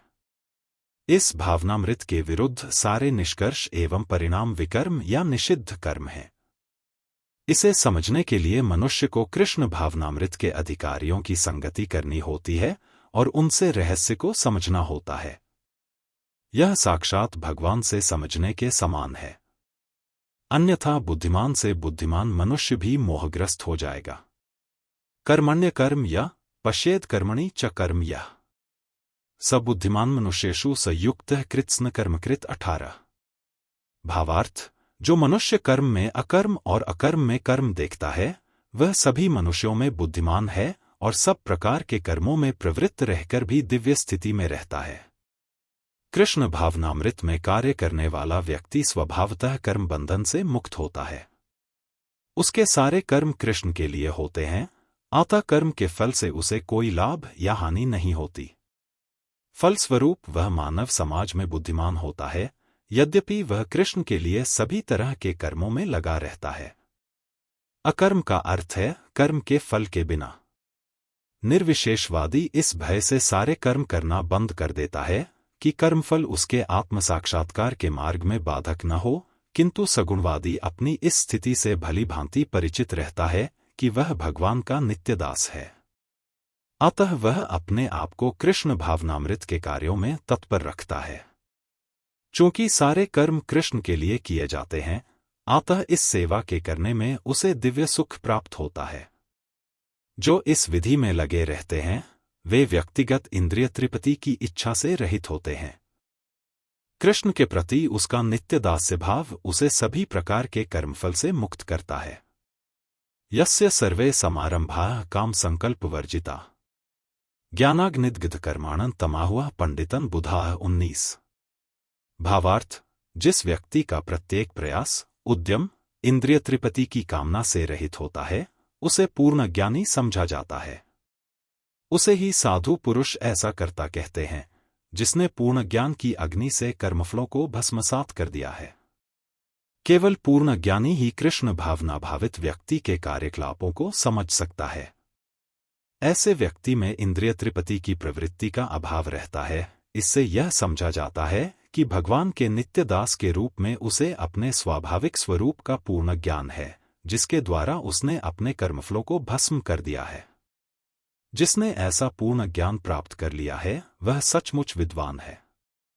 भगवान की नित्य दासता के इस ज्ञान के विकास की तुलना अग्नि से की गई है। ऐसी अग्नि एक बार प्रज्वलित हो जाने पर कर्म के सारे फलों को भस्म कर सकती है। त्यक्त्वा कर्मफलासंगं नित्य तृप्तो निराश्रयः कर्मण्यभिप्रवृत्तोपि नैव किंचित करोति सः 20। भावार्थ, अपने कर्मफलों की सारी आसक्ति को त्याग कर सदैव संतुष्ट तथा स्वतंत्र रहकर वह सभी प्रकार के कार्यों में व्यस्त रहकर भी कोई सकाम कर्म नहीं करता।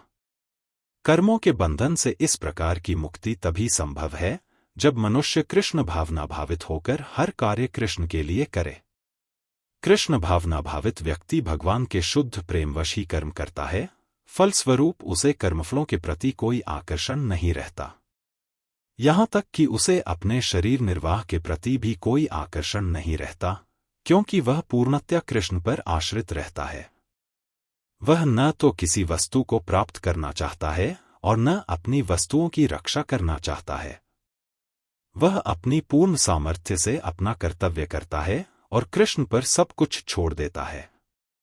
ऐसा अनासक्त व्यक्ति शुभ कर्मफलों से मुक्त रहता है, मानो वह कुछ भी नहीं कर रहा हो। यह अकर्म अर्थात निष्काम कर्म का लक्षण है। अतः कृष्ण भावनामृत से रहित कोई भी कार्यकर्ता पर बंधन स्वरूप होता है और विकर्म का यही असली रूप है, जैसा कि पहले बताया जा चुका है। निराशीर्यत चित्तात्मा त्यक्त सर्व परिग्रहः शारीरन केवलं कर्म कुर्वन्नाप्नोति किल्बिषम 21। भावार्थ, ऐसा ज्ञानी पुरुष पूर्ण रूप से संयमित मन तथा बुद्धि से कार्य करता है, अपनी संपत्ति के सारे स्वामित्व को त्याग देता है और केवल शरीर निर्वाह के लिए कर्म करता है। इस तरह कार्य करता हुआ वह पाप रूपी फलों से प्रभावित नहीं होता है। कृष्ण भावना भावित व्यक्ति कर्म करते समय कभी भी शुभ या अशुभ फल की आशा नहीं रखता। उसके मन तथा बुद्धि पूर्णतया वश में होते हैं। वह जानता है कि वह परमेश्वर का भिन्न अंश है, अतः अंश रूप में उसके द्वारा संपन्न कोई भी कर्म उसका न होकर उसके माध्यम से परमेश्वर द्वारा संपन्न हुआ होता है। जब हाथ हिलता है तो यह स्वेच्छा से नहीं हिलता, अपितु सारे शरीर की चेष्टा से हिलता है। कृष्ण भावना भावित व्यक्ति भगवदिच्छा का अनुगामी होता है, क्योंकि उसकी निजी इंद्रिय तृप्ति की कोई कामना नहीं होती। वह यंत्र के एक पुर्जे की भांति हिलता डुलता है। जिस प्रकार रखरखाव के लिए पुर्जे को तेल और सफाई की आवश्यकता पड़ती है, उसी प्रकार कृष्ण भावना भावित व्यक्ति कर्म के द्वारा अपना निर्वाह करता रहता है, जिससे वह भगवान की दिव्य प्रेमाभक्ति करने के लिए ठीक बना रहे। अतः वह अपने प्रयासों के फलों के प्रति निश्चेष्ट रहता है। पशु के समान ही उसका अपने शरीर पर कोई अधिकार नहीं होता।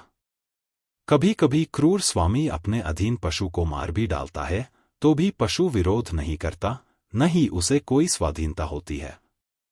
आत्म साक्षात्कार में पूर्णतया तत्पर कृष्ण भावना भावित व्यक्ति के पास इतना समय नहीं रहता कि वह अपने पास कोई भौतिक वस्तु रख सके। अपने जीवन निर्वाह के लिए उसे अनुचित साधनों के द्वारा धन संग्रह करने की आवश्यकता नहीं रहती। अतः वह ऐसे भौतिक पापों से कल्मषग्रस्त नहीं होता। वह अपने समस्त कर्मफलों से मुक्त रहता है। यदृच्छालाभ संतुष्टो द्वंद्वातीतो विमत्सरः समः सिद्धावसिद्धौ चकृत्वापि न निबध्यते 22। भावार्थ, जो स्वतः होने वाले लाभ से संतुष्ट रहता है, जो द्वंद्व से मुक्त है और ईर्ष्या नहीं करता, जो सफलता तथा असफलता दोनों में स्थिर रहता है, वह कर्म करता हुआ भी कभी बंधता नहीं। कृष्ण भावना भावित व्यक्ति अपने शरीर निर्वाह के लिए भी अधिक प्रयास नहीं करता। वह अपने आप होने वाले लाभों से संतुष्ट रहता है। वह न तो मांगता है न उधार लेता है, किंतु यथासामर्थ्य वह सच्चाई से कर्म करता है और अपने श्रम से जो प्राप्त हो पाता है उसी से संतुष्ट रहता है। अतः वह अपनी जीविका के विषय में स्वतंत्र रहता है। वह अन्य किसी की सेवा करके कृष्ण भावनामृत संबंधी अपनी सेवा में व्यवधान नहीं आने देता, किंतु भगवान की सेवा के लिए वह संसार की द्वैतता से विचलित हुए बिना कोई भी कर्म कर सकता है। संसार की यह द्वैतता गर्मी सर्दी अथवा सुख दुख के रूप में अनुभव की जाती है। कृष्ण भावना भावित व्यक्ति द्वैतता से परे रहता है, क्योंकि कृष्ण को प्रसन्न करने के लिए वह कोई भी कर्म करने में झिझकता नहीं। अतः वह सफलता तथा असफलता दोनों में ही संभाव रहता है। ये लक्षण तभी दिखते हैं जब कोई दिव्य ज्ञान में पूर्णतः स्थित हो। गतसंगस्य मुक्तस्य ज्ञानावस्थितचेतसः यज्ञायाचरतः कर्म समग्रं प्रविलीयते 23। भावार्थ, जो पुरुष प्रकृति के गुणों के प्रति अनासक्त है और जो दिव्य ज्ञान में पूर्णतया स्थित है, उसके सारे कर्म ब्रह्मा में लीन हो जाते हैं। पूर्ण रूपेण कृष्ण भावना भावित होने पर मनुष्य समस्त द्वंद्वों से मुक्त हो जाता है और इस तरह भौतिक गुणों के कल्मश से भी मुक्त हो जाता है। वह इसीलिए मुक्त हो जाता है क्योंकि वह कृष्ण के साथ अपने संबंध की स्वाभाविक स्थिति को जानता है, फलस्वरूप उसका चित्त कृष्ण भावनामृत से विचलित नहीं होता। अतएव वह जो कुछ भी करता है वह आदि विष्णु कृष्ण के लिए होता है। अतः उसका सारा कर्म यज्ञ रूप होता है, क्योंकि यज्ञ का उद्देश्य परम पुरुष विष्णु अर्थात कृष्ण को प्रसन्न करना है। ऐसे यज्ञमय कर्म का फल निश्चय ही ब्रह्मा में विलीन हो जाता है और मनुष्य को कोई भौतिक फल नहीं भोगना पड़ता है। ब्रह्मार्पण ब्रह्मा हविर्ब्रह्माग्नौ ब्रह्मणाहुतम् ब्रह्मैव तेन गंतव्यम ब्रह्म कर्म समाधिना 24। भावार्थ, जो व्यक्ति कृष्ण भावनामृत में पूर्णतया लीन रहता है, उसे अपने आध्यात्मिक कर्मों के योगदान के कारण अवश्य ही भगवत धाम की प्राप्ति होती है, क्योंकि उसमें हवन आध्यात्मिक होता है और हवि भी आध्यात्मिक होती है। यहाँ इसका वर्णन किया गया है कि किस प्रकार कृष्ण भावना भावित कर्म करते हुए अंततोगत्वा आध्यात्मिक लक्ष्य प्राप्त होता है। कृष्ण भावनामृत विषयक विविध कर्म होते हैं, जिनका वर्णन अगले श्लोकों में किया गया है, किंतु इस श्लोक में तो केवल कृष्ण भावनामृत का सिद्धांत वर्णित है। भौतिक कल्मश से ग्रस्त बद्ध जीव को भौतिक वातावरण में ही कार्य करना पड़ता है, किंतु फिर भी उसे ऐसे वातावरण से निकलना ही होगा। जिस विधि से वह ऐसे वातावरण से बाहर निकल सकता है, वह कृष्ण भावनामृत है। उदाहरण के लिए, यदि कोई रोगी दूध की बनी वस्तुओं के अधिक खाने से पेट की गड़बड़ी से ग्रस्त हो जाता है, तो उसे दही दिया जाता है, जो दूध ही से बनी अन्य वस्तु है। भौतिकता में ग्रस्त बद्ध जीव का उपचार कृष्ण भावनामृत के द्वारा ही किया जा सकता है, जो यहाँ गीता में दिया हुआ है। यह विधि यज्ञ या विष्णु या कृष्ण को प्रसन्न करने के लिए किए गए कार्य कहलाती है। भौतिक जगत के जितने ही अधिक कार्य कृष्ण भावनामृत में या केवल विष्णु के लिए किए जाते हैं, पूर्ण तल्लीनता से वातावरण उतना ही अधिक आध्यात्मिक बनता रहता है। ब्रह्मा शब्द का अर्थ है आध्यात्मिक। भगवान आध्यात्मिक हैं और उनके दिव्य शरीर की किरणें ब्रह्म ज्योति कहलाती हैं, यही उनका आध्यात्मिक तेज है। प्रत्येक वस्तु इसी ब्रह्म ज्योति में स्थित रहती है, किंतु जब यह ज्योति माया या इंद्रिय त्रिपति द्वारा आच्छादित हो जाती है तो यह भौतिक ज्योति कहलाती है। यह भौतिक आवरण कृष्ण भावनामृत द्वारा तुरंत हटाया जा सकता है। अतएव कृष्ण भावनामृत के लिए अर्पित हवि, ग्रहणकर्ता, हवन, होता तथा फल, ये सब मिलकर ब्रह्मा या परम सत्य हैं। माया द्वारा आच्छादित परम सत्य पदार्थ कहलाता है। जब यही पदार्थ परम सत्य के निमित्त प्रयुक्त होता है, तो इसमें फिर से आध्यात्मिक गुण आ जाता है। कृष्ण भावनामृत मोहजनित चेतना को ब्रह्मा या परमेश्वरोन्मुख करने की विधि है। जब मन कृष्ण भावनामृत में पूरी तरह निमग्न रहता है, तो उसे समाधि कहते हैं। ऐसी दिव्य चेतना में संपन्न कोई भी कार्य यज्ञ कहलाता है। आध्यात्मिक चेतना की ऐसी स्थिति में योगदान, उपभोग, यज्ञकर्ता तथा अंतिम फल, यह सब पर ब्रह्म में एकाकार हो जाता है। यही कृष्ण भावनामृत की विधि है। दैवमेवापरे यज्ञम योगिनः पर्युपास्ते ब्रह्माग्नाव परे यज्ञम यज्ञनवोपजुह्वति 25।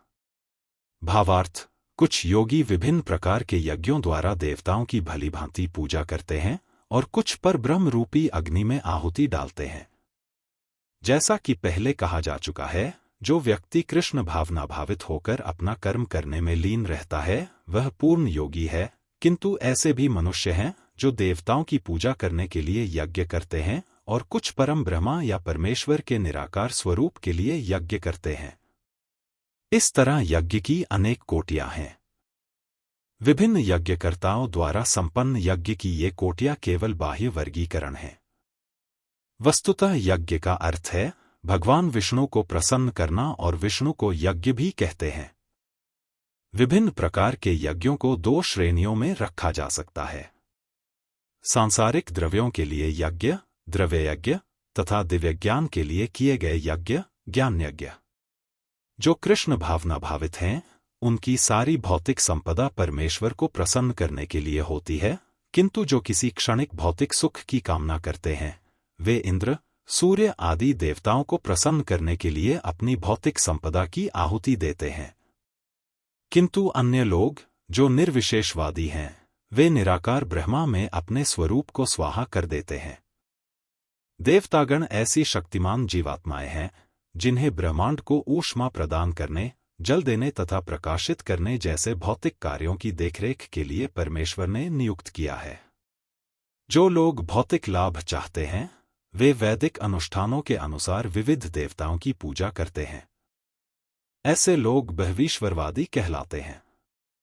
किंतु जो लोग परम सत्य के निर्गुण स्वरूप की पूजा करते हैं और देवताओं के स्वरूपों को अनित्य मानते हैं, वे ब्रह्मा की अग्नि में अपने आप की ही आहुति दे देते हैं और इस प्रकार ब्रह्मा के अस्तित्व में अपने अस्तित्व को समाप्त कर देते हैं। ऐसे निर्विशेषवादी परमेश्वर की दिव्य प्रकृति को समझने के लिए दार्शनिक चिंतन में अपना सारा समय लगाते हैं। दूसरे शब्दों में, सकामकर्मी भौतिक सुख के लिए अपनी भौतिक संपत्ति का यजन करते हैं, किंतु निर्विशेषवादी पर ब्रह्म में लीन होने के लिए अपनी भौतिक उपाधियों का यजन करते हैं। निर्विशेषवादी के लिए यज्ञाग्नि ही पर ब्रह्म है, जिसमें आत्मस्वरूप का विलय ही आहुति है। किंतु अर्जुन जैसा कृष्ण भावना भावित व्यक्ति कृष्ण को प्रसन्न करने के लिए सर्वस्व अर्पित कर देता है। इस तरह उसकी सारी भौतिक संपत्ति के साथ साथ आत्मस्वरूप भी कृष्ण के लिए अर्पित हो जाता है। वह परम योगी है, किंतु उसका पृथक स्वरूप नष्ट नहीं होता। श्रोत्रादीनिन्द्रियाण्यन्ये संयमाग्निषु जुह्वति। शब्दादीन विषयान्ये इंद्रियाग्निषु जुह्वति 26। भावार्थ, इनमें से कुछ विशुद्ध ब्रह्मचारी श्रवणादि क्रियाओं तथा इंद्रियों को मन की नियंत्रण रूपी अग्नि में स्वाहा कर देते हैं, तो दूसरे लोग नियमित गृहस्थ इंद्रिय विषयों को इंद्रियों की अग्नि में स्वाहा कर देते हैं। मानव जीवन के चारों आश्रमों के सदस्य ब्रह्मचारी, गृहस्थ, वानप्रस्थ तथा सन्यासी पूर्णयोगी बनने के निमित्त हैं। मानव जीवन पशुओं की भांति इंद्रिय तृप्ति के लिए नहीं बना है, अतएव मानव जीवन के चारों आश्रम इस प्रकार व्यवस्थित हैं कि मनुष्य आध्यात्मिक जीवन में पूर्णता प्राप्त कर सके। ब्रह्मचारी या शिष्यगण प्रामाणिक गुरु की देखरेख में इंद्रिय तृप्ति से दूर रहकर मन को वश में करते हैं। वे कृष्ण भावनामृत से संबंधित शब्दों को ही सुनते हैं। श्रवण ज्ञान का मूलाधार है, अतः शुद्ध ब्रह्मचारी सदैव हरेर नामानुकीर्तनम अर्थात भगवान के यश के कीर्तन तथा श्रवण में ही लगा रहता है। वह सांसारिक शब्द ध्वनियों से दूर रहता है और उसकी श्रवण इंद्रिय हरे कृष्ण की आध्यात्मिक ध्वनि को सुनने में ही लगी रहती है। इसी प्रकार से गृहस्थ भी, जिन्हें इंद्रिय तृप्ति की सीमित छूट है, बड़े ही संयम से इन कार्यों को पूरा करते हैं। यौन जीवन, मादक द्रव्य सेवन और मांसाहार मानव समाज की सामान्य प्रवृत्तियां हैं, किंतु संयमित गृहस्थ कभी भी यौन जीवन तथा अन्य इंद्रिय तृप्ति के कार्यों में अनियंत्रित रूप से प्रवृत्त नहीं होता। इसी उद्देश्य से प्रत्येक सभ्य मानव समाज में धर्म विवाह का प्रचलन है। यह संयमित अनासक्त यौन जीवन भी एक प्रकार का यज्ञ है, क्योंकि संयमित गृहस्थ उच्चतर दिव्य जीवन के लिए अपनी इंद्रिय तृप्ति की प्रवृत्ति की आहुति कर देता है। सर्वाणि इंद्रिय कर्माणि प्राणकर्माणि चापरे आत्मसंयम योगाग्नौ जुह्वति ज्ञानदीपिते 27। भावार्थ, दूसरे जो मन तथा इंद्रियों को वश में करके आत्म साक्षात्कार करना चाहते हैं, संपूर्ण इंद्रियों तथा प्राणवायु के कार्यों को संयमित मन रूपी अग्नि में आहुति कर देते हैं। यहाँ पर पतंजलि द्वारा सूत्रबद्ध योग पद्धति का निर्देश है। पतंजलि कृत योग सूत्र में आत्मा को प्रत्यगात्मा तथा परागात्मा कहा गया है। जब तक जीवात्मा इंद्रिय भोग में आसक्त रहता है तब तक वह परागात्मा कहलाता है, और ज्यों ही वह इंद्रिय भोग से विरत हो जाता है तो प्रत्यगात्मा कहलाने लगता है। जीवात्मा के शरीर में 10 प्रकार के वायु कार्यशील रहते हैं और इसे श्वास प्रक्रिया, प्राणायाम द्वारा जाना जाता है। पतंजलि की योग पद्धति बताती है कि किस तरह शरीर के वायु के कार्यों को तकनीकी उपाय से नियंत्रित किया जाए, जिससे अंततः वायु के सभी आंतरिक कार्य आत्मा को भौतिक आसक्ति से शुद्ध करने में सहायक बन जाए। इस योग पद्धति के अनुसार प्रत्यगात्मा ही चरम उद्देश्य है। यह प्रत्यगात्मा पदार्थ की क्रियाओं से प्राप्त की जाती है। इंद्रियां इंद्रिय विषयों से प्रतिक्रिया करती हैं, यथा कान सुनने के लिए, आंख देखने के लिए, नाक सूंघने के लिए, जीभ स्वाद के लिए तथा हाथ स्पर्श के लिए हैं, और ये सब इंद्रियां मिलकर आत्मा से बाहर के कार्यों में लगी रहती हैं। ही कार्य प्राणवायु के व्यापार क्रियाएं हैं। अपान वायु नीचे की ओर जाती है, व्यान वायु से संकोच तथा प्रसार होता है, समान वायु से संतुलन बना रहता है, और उदान वायु ऊपर की ओर जाती है। और जब मनुष्य प्रबुद्ध हो जाता है तो वह इन सभी वायुओं को आत्म साक्षात्कार की खोज में लगाता है। द्रव्ययज्ञास्तपोयज्ञा योगयज्ञास्तथा प्रे स्वाध्यायज्ञान्यज्ञाश्च यतयः संशित व्रता 28। भावार्थ: कठोर व्रत अंगीकार करके कुछ लोग अपनी संपत्ति का त्याग करके, कुछ कठिन तपस्या द्वारा, कुछ अष्टांग योग पद्धति के अभ्यास द्वारा अथवा दिव्यज्ञान में उन्नति करने के लिए वेदों के अध्ययन द्वारा प्रबुद्ध बनते हैं। इन यज्ञों के कई वर्ग किए जा सकते हैं। बहुत से लोग विविध प्रकार के दान पुण्य द्वारा अपनी संपत्ति का यजन करते हैं। भारत में धनाढ़े व्यापारी या राजवंशी अनेक प्रकार की धर्मार्थ संस्थाएं खोल देते हैं, यथा धर्मशाला, अन्न क्षेत्र, अतिथिशाला, अनाथालय तथा विद्यापीठ। अन्य देशों में भी अनेक अस्पताल, बूढ़ों के लिए आश्रम तथा गरीबों को भोजन, शिक्षा तथा चिकित्सा की सुविधाएं प्रदान करने के दातव्य संस्थान हैं। ये सब दान कर्म द्रव्यमय यज्ञ हैं। अन्य लोग जीवन में उन्नति करने अथवा उच्चलोकों में जाने के लिए चांद्रायण तथा चातुर्मास्य जैसे विविध तप करते हैं।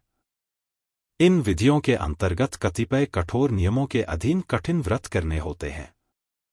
उदाहरणार्थ, चातुर्मास्य व्रत रखने वाला वर्ष के 4 मासों में जुलाई से अक्टूबर तक बाल नहीं कटाता, न ही कतिपय खाद्य वस्तुएं खाता है, और न दिन में 2 बार खाता है, न निवास स्थान छोड़कर कहीं जाता है। जीवन के सुखों का ऐसा परित्याग तपोमय यज्ञ कहलाता है। कुछ लोग ऐसे भी हैं जो अनेक योग पद्धतियों का अनुसरण करते हैं, यथा पतंजलि पद्धति, ब्रह्मा में तदाकार होने के लिए, अथवा हठयोग या अष्टांग योग, विशेष सिद्धियों के लिए। कुछ लोग समस्त तीर्थ स्थानों की यात्रा करते हैं। ये सारे अनुष्ठान योग यज्ञ कहलाते हैं, जो भौतिक जगत में किसी सिद्धि विशेष के लिए किए जाते हैं। कुछ लोग ऐसे हैं जो विभिन्न वैदिक साहित्य यथा उपनिषद तथा वेदांत सूत्र या सांख्य दर्शन के अध्ययन में अपना ध्यान लगाते हैं। इसे स्वाध्याय यज्ञ कहा जाता है।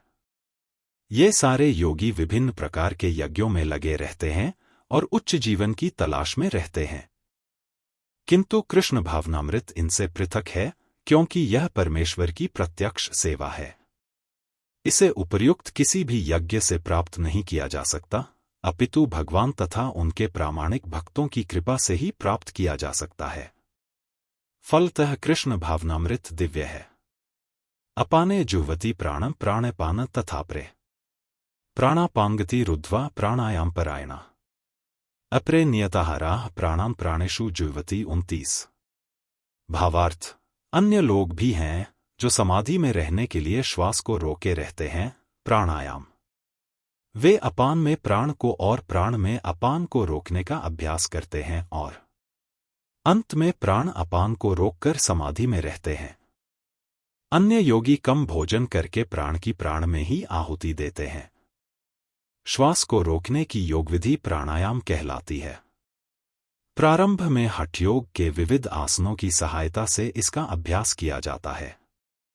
ये सारी विधियां इंद्रियों को वश में करने तथा आत्म साक्षात्कार की प्रगति के लिए संस्तुत की जाती हैं।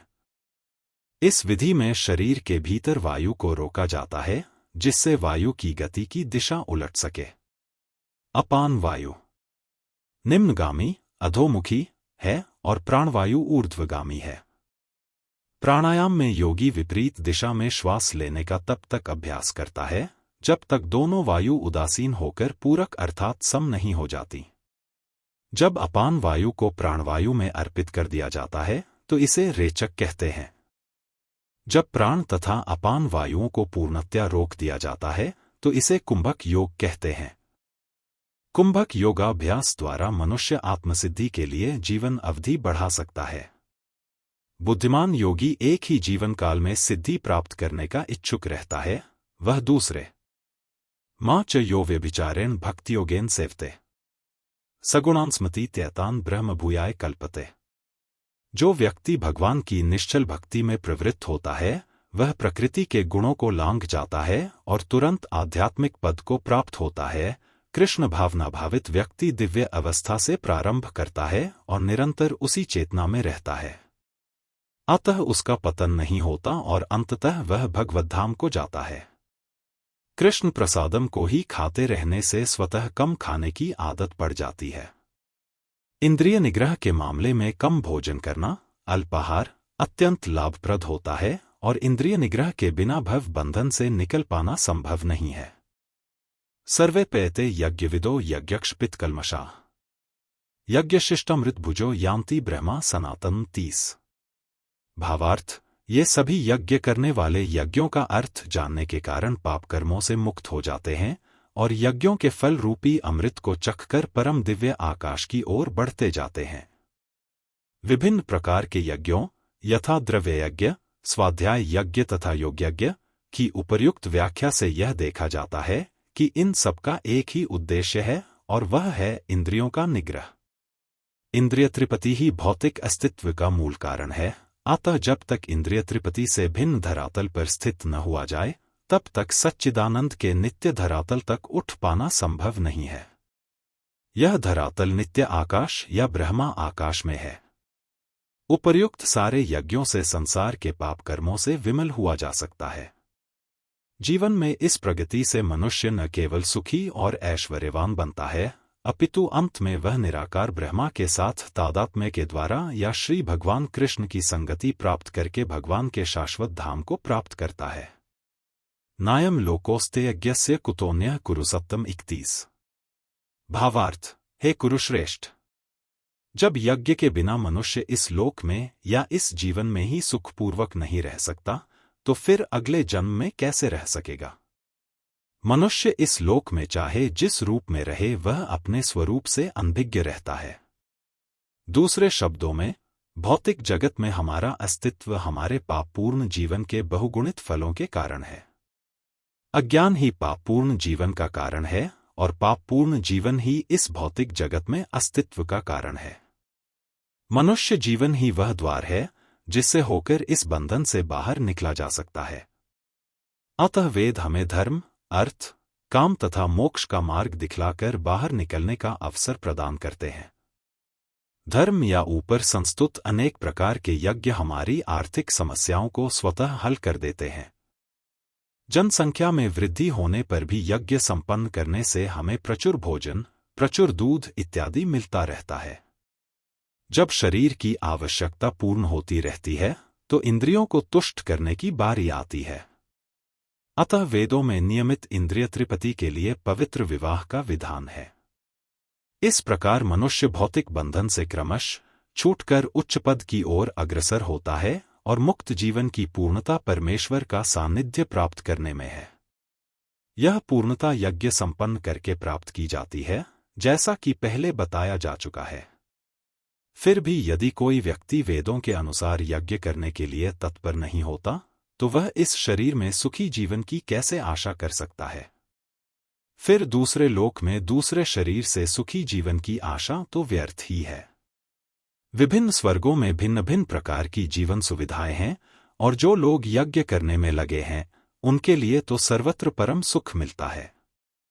किंतु सर्वश्रेष्ठ सुख वह है जिसे मनुष्य कृष्ण भावनामृत के अभ्यास द्वारा वैकुंठ जाकर प्राप्त करता है। अतः कृष्ण भावना भावित जीवन ही इस भौतिक जगत की समस्त समस्याओं का एकमात्र हल है। एवं बहुविधा यज्ञा वित्ता ब्रह्मणों मुखे कर्मजान विद्धि तान सर्वानेवं ज्ञात्वा विमोक्ष से 32। भावार्थ, ये विभिन्न प्रकार के यज्ञ वेद सम्मत हैं और ये सभी विभिन्न प्रकार के कर्मों से उत्पन्न हैं। इन्हें इस रूप में जानने पर तुम मुक्त हो जाओगे। जैसा कि पहले बताया जा चुका है, वेदों में कर्ताभेद के अनुसार विभिन्न प्रकार के यज्ञों का उल्लेख है। चूंकि लोग देहात्म बुद्धि में लीन हैं, अतः इन यज्ञों की व्यवस्था इस प्रकार की गई है कि मनुष्य उन्हें अपने शरीर, मन अथवा बुद्धि के अनुसार संपन्न कर सके। किंतु देह से मुक्त होने के लिए ही इन सब का विधान है। इसी की पुष्टि यहाँ पर भगवान ने अपने श्रीमुख से की है। श्रेयांद्र व्यम्याद्य ज्ञाज्ञान्यज्ञः परंतप सर्वं कर्माखिलम पार्थ ज्ञाने परिसमाप्यते 33। भावार्थ, हे परंतप, द्रव्ययज्ञ से ज्ञानयज्ञ श्रेष्ठ है। हे पार्थ, अंततोगत्वा सारे कर्मयज्ञों का अवसान दिव्य ज्ञान में होता है। समस्त यज्ञों का यही एक प्रयोजन है कि जीव को पूर्ण ज्ञान प्राप्त हो, जिससे वह भौतिक कष्टों से छुटकारा पाकर अंत में परमेश्वर की दिव्य सेवा कर सके। तो भी इन सारे यज्ञों की विविध क्रियाओं में रहस्य भरा है और मनुष्य को यह रहस्य जान लेना चाहिए। कभी कभी कर्ता की श्रद्धा के अनुसार यज्ञ विभिन्न रूप धारण कर लेते हैं। जब यज्ञकर्ता की श्रद्धा दिव्य ज्ञान के स्तर तक पहुंच जाती है तो उसे ज्ञानरहित द्रव्ययज्ञ करने वाले से श्रेष्ठ माना जाता है, क्योंकि ज्ञान के बिना यज्ञ भौतिक स्तर पर रह जाते हैं और इनसे कोई आध्यात्मिक लाभ नहीं हो पाता। यथार्थ ज्ञान का अंत कृष्ण भावनामृत में होता है, जो दिव्य ज्ञान की सर्वोच्च अवस्था है। ज्ञान की उन्नति के बिना यज्ञ मात्र भौतिक कर्म बना रहता है, किंतु जब उसे दिव्य ज्ञान के स्तर तक पहुंचा दिया जाता है तो ऐसे सारे कर्म आध्यात्मिक स्तर प्राप्त कर लेते हैं। चेतनाभेद के अनुसार ऐसे यज्ञ कर्म कभी कभी कर्मकांड कहलाते हैं और कभी ज्ञानकांड। यज्ञ वही श्रेष्ठ है जिसका अंत ज्ञान में हो। तद्विद्धि प्रणिपातेन परिप्रश्रेण सेव्या उपदेक्ष्यन्ति ते ज्ञानं ज्ञानिनस्तत्वदर्शिनः 34।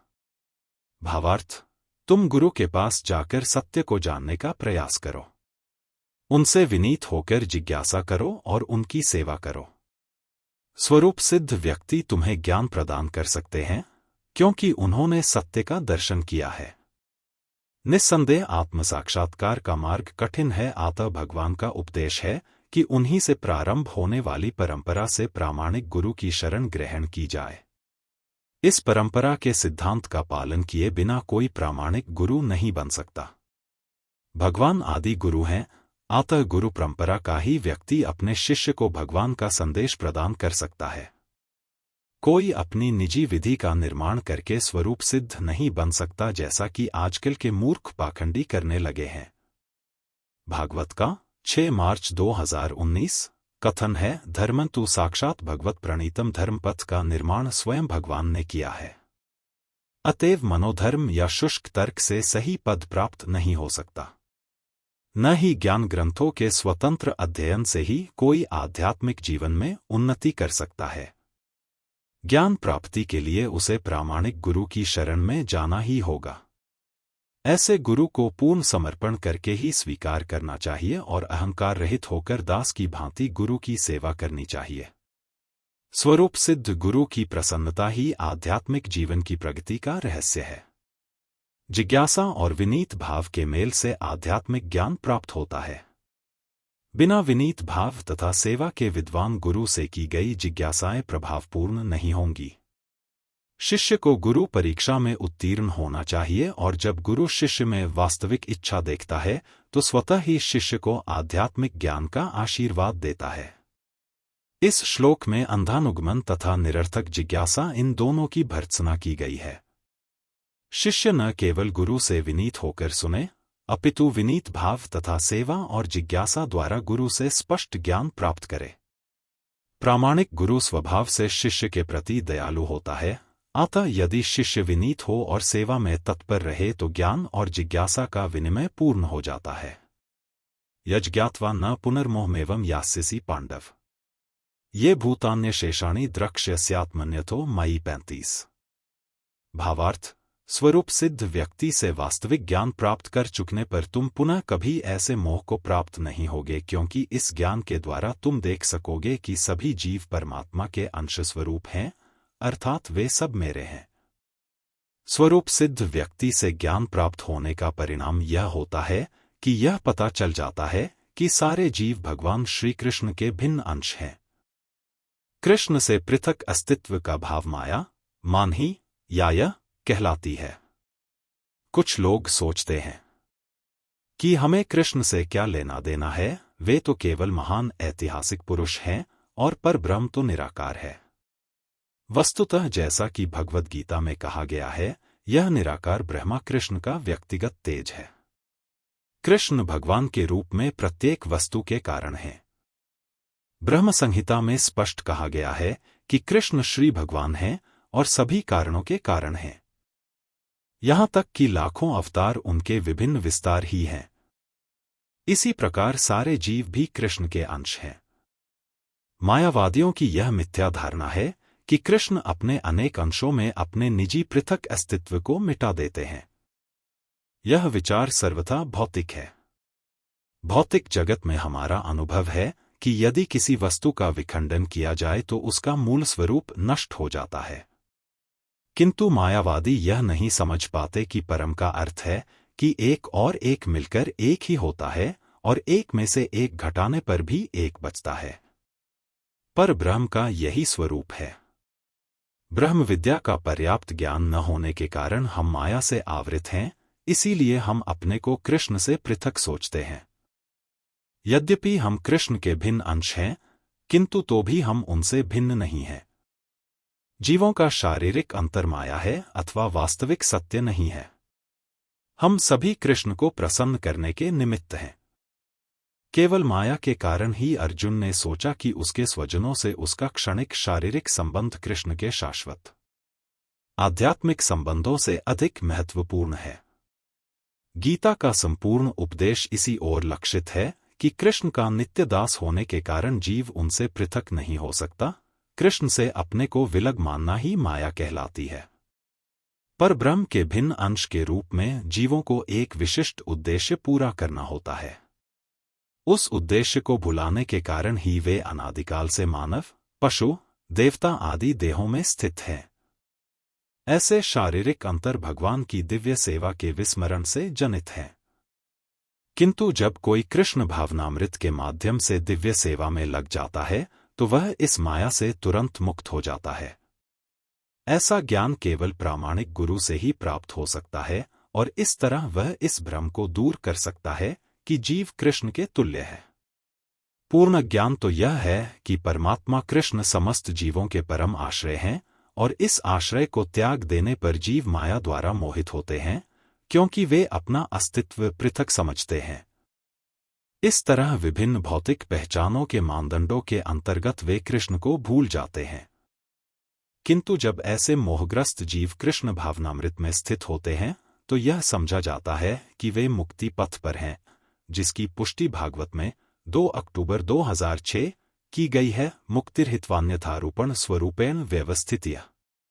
मुक्ति का अर्थ है कृष्ण के नित्य दास रूप में, कृष्ण भावनामृत में अपनी स्वाभाविक स्थिति पर होना। अपि चेत्सि पापेभ्यः सर्वेभ्यः पापकृत्म सर्वं ज्ञान प्लवेन वृजिन संतरिष्यसि 36।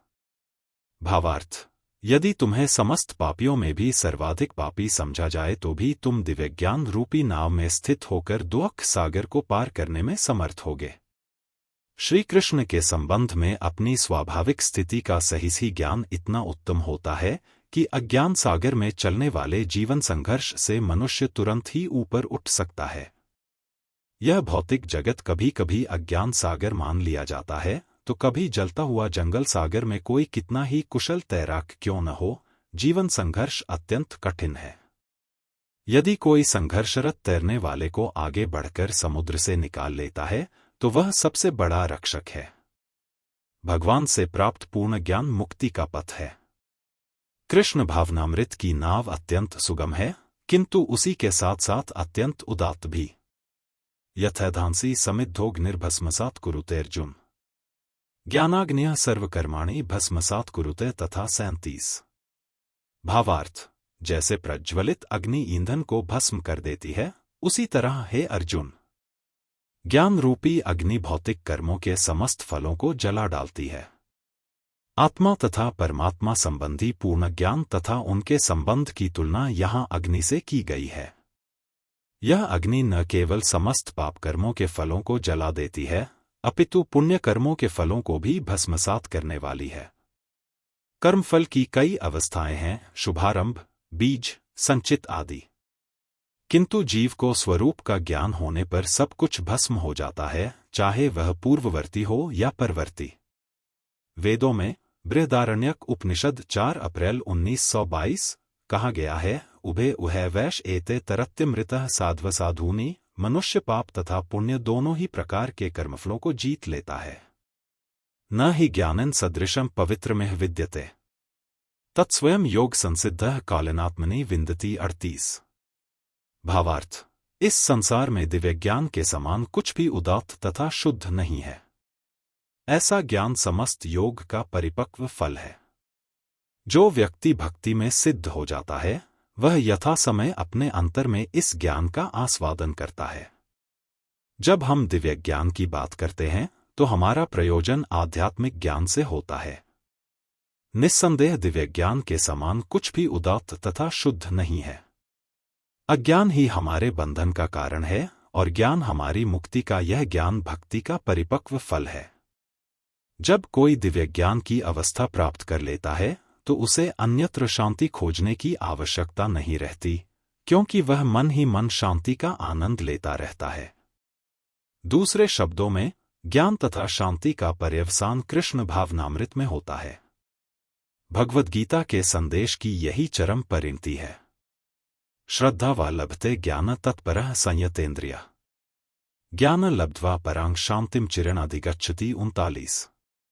भावार्थ, जो श्रद्धालु दिव्य ज्ञान में समर्पित है और जिसने इंद्रियों को वश में कर लिया है, वह इस ज्ञान को प्राप्त करने का अधिकारी है और इसे प्राप्त करते ही वह तुरंत आध्यात्मिक शांति को प्राप्त होता है। श्री कृष्ण में दृढ़ विश्वास रखने वाला व्यक्ति ही इस तरह का कृष्ण भावना भावित ज्ञान प्राप्त कर सकता है। वही पुरुष श्रद्धावान कहलाता है, जो यह सोचता है कि कृष्ण भावना भावित होकर कर्म करने से वह परम सिद्धि प्राप्त कर सकता है। यह श्रद्धा भक्ति के द्वारा तथा हरे कृष्ण कृष्ण कृष्ण हरे हरे, हरे राम राम हरे हरे मंत्र के जाप द्वारा प्राप्त की जाती है, क्योंकि इससे हृदय की सारी भौतिक मलिनता दूर हो जाती है। इसके अतिरिक्त मनुष्य को चाहिए कि अपनी इंद्रियों पर संयम रखे। जो व्यक्ति कृष्ण के प्रति श्रद्धावान है और जो इंद्रियों को संयमित रखता है, वह शीघ्र ही कृष्ण भावनामृत के ज्ञान में पूर्णता प्राप्त करता है। अज्ञश्च श्रद्धानश्च संशयात्मा विनश्यति नायम लोकोस्ति न परो न सुखं संशयात्मनः। 40। भावार्थ, किंतु जो अज्ञानी तथा श्रद्धाविहीन व्यक्ति शास्त्रों में संदेह करते हैं, वे भगवद् भावनामृत नहीं प्राप्त करते, अपितु नीचे गिर जाते हैं। संशयात्मा के लिए न तो इस लोक में न ही परलोक में कोई सुख है। भगवद गीता सभी प्रामाणिक एवं मान्य शास्त्रों में सर्वोत्तम है। जो लोग पशुतुल्य हैं, उनमें न तो प्रामाणिक शास्त्रों के प्रति कोई श्रद्धा है और न उनका ज्ञान होता है, और कुछ लोगों को यद्यपि उनका ज्ञान होता है और उनमें से वे उद्धरण देते रहते हैं, किंतु उनमें वास्तविक विश्वास नहीं करते। यहाँ तक कि कुछ लोग जिनमें भगवद गीता जैसे शास्त्रों में श्रद्धा होती भी है, फिर भी वे न तो भगवान कृष्ण में विश्वास करते हैं न उनकी पूजा करते हैं। ऐसे लोगों को कृष्ण भावनामृत का कोई ज्ञान नहीं होता, वे नीचे गिरते हैं। उपर्युक्त सभी कोटि के व्यक्तियों में जो श्रद्धालु नहीं हैं और सदैव संशयग्रस्त रहते हैं, वे तनिक भी उन्नति नहीं कर पाते। जो लोग ईश्वर तथा उनके वचनों में श्रद्धा नहीं रखते, उन्हें न तो इस संसार में और न भावी लोक में कुछ हाथ लगता है। उनके लिए किसी भी प्रकार का सुख नहीं है। अतः मनुष्य को चाहिए कि श्रद्धा भाव से शास्त्रों के सिद्धांतों का पालन करे और ज्ञान प्राप्त करे। इसी ज्ञान से मनुष्य आध्यात्मिक अनुभूति के दिव्य पद तक पहुंच सकता है। दूसरे शब्दों में, आध्यात्मिक उत्थान में संशयग्रस्त मनुष्यों को कोई स्थान नहीं मिलता। अतः मनुष्य को चाहिए कि परंपरा से चले आ रहे महान आचार्यों के पदचिह्नों का अनुसरण करे और सफलता प्राप्त करे। योग संन्यस्त कर्माणं ज्ञान संचिन्न संशयम आत्मवंतन न कर्माणि निबध्नन्ति धनंजय 41। भावार्थ, जो व्यक्ति अपने कर्मफलों का परित्याग करते हुए भक्ति करता है और जिसके संशय दिव्य ज्ञान द्वारा विनष्ट हो चुके होते हैं, वही वास्तव में आत्मपरायण है। हे धनंजय, वह कर्मों के बंधन से नहीं बंधता। जो मनुष्य भगवद गीता की शिक्षा का उसी रूप में पालन करता है जिस रूप में भगवान श्री कृष्ण ने दी थी, तो वह दिव्य ज्ञान की कृपा से समस्त संशयों से मुक्त हो जाता है। पूर्णतः कृष्ण भावना भावित होने के कारण उसे श्री भगवान के अंश रूप में अपने स्वरूप का ज्ञान पहले ही हो जाता है। अतएव निस्संदेह वह कर्मबंधन से मुक्त है। तस्माद् ज्ञान संभूतं हृत्स्थं ज्ञानासीनात्मनः चित्त्वेन संशयं योगमातिष्ठोत्तिष्ठ भारत 42। भावार्थ, अतएव तुम्हारे हृदय में अज्ञान के कारण जो संशय उठे हैं, उन्हें ज्ञानरूपी शस्त्र से काट डालो। हे भारत, तुम योग से समन्वित होकर खड़े हो और युद्ध करो। इस अध्याय में जिस योग पद्धति का उपदेश हुआ है, वह सनातन योग कहलाती है। इस योग में दो तरह के यज्ञ कर्म किए जाते हैं, एक तो द्रव्य का यज्ञ और दूसरा आत्मज्ञान यज्ञ, जो विशुद्ध आध्यात्मिक कर्म है। यदि आत्म साक्षात्कार के लिए द्रव्य यज्ञ नहीं किया जाता तो ऐसा यज्ञ भौतिक बन जाता है। किंतु जब कोई आध्यात्मिक उद्देश्य या भक्ति से ऐसा यज्ञ करता है, तो वह पूर्ण यज्ञ होता है। आध्यात्मिक क्रियाएं भी दो प्रकार की होती हैं, आत्मबोध या अपने स्वरूप को समझना तथा श्री भगवान विषयक सत्य। जो भगवद गीता के मार्ग का पालन करता है, वह ज्ञान की इन दोनों श्रेणियों को समझ सकता है। उसके लिए भगवान के अंश स्वरूप आत्मज्ञान को प्राप्त करने में कोई कठिनाई नहीं होती है। ऐसा ज्ञान लाभप्रद है क्योंकि ऐसा व्यक्ति भगवान के दिव्य कार्यकलापों को समझ सकता है। इस अध्याय के प्रारंभ में स्वयं भगवान ने अपने दिव्य कार्यकलापों का वर्णन किया है। जो व्यक्ति गीता के उपदेशों को नहीं समझता वह श्रद्धाविहीन है, और जो भगवान द्वारा उपदेश देने पर भी भगवान के सच्चिदानंद स्वरूप को नहीं समझ पाता तो यह समझना चाहिए कि वह निपट मूर्ख है। कृष्ण भावनामृत के सिद्धांतों को स्वीकार करके अज्ञान को क्रमशः दूर किया जा सकता है। यह कृष्ण भावनामृत विविध देवयज्ञ, ब्रह्मयज्ञ, ब्रह्मचर्य यज्ञ, गृहस्थ यज्ञ, इंद्रिय संयम यज्ञ, योग साधना यज्ञ, तपस्या यज्ञ, द्रव्य यज्ञ, स्वाध्याय यज्ञ तथा वर्णाश्रम धर्म में भाग लेकर जागृत किया जा सकता है। ये सब यज्ञ कहलाते हैं और ये सब नियमित कर्म पर आधारित हैं। किंतु इन सब कार्यकलापों के भीतर सबसे महत्वपूर्ण कारक आत्म साक्षात्कार है। जो इस उद्देश्य को खोज लेता है वही भगवद गीता का वास्तविक पाठक है, किंतु जो कृष्ण को प्रमाण नहीं मानता वह नीचे गिर जाता है। अतः मनुष्य को चाहिए कि वह सेवा तथा समर्पण समेत किसी प्रामाणिक गुरु के निर्देशन में भगवद गीता या अन्य किसी शास्त्र का अध्ययन करे।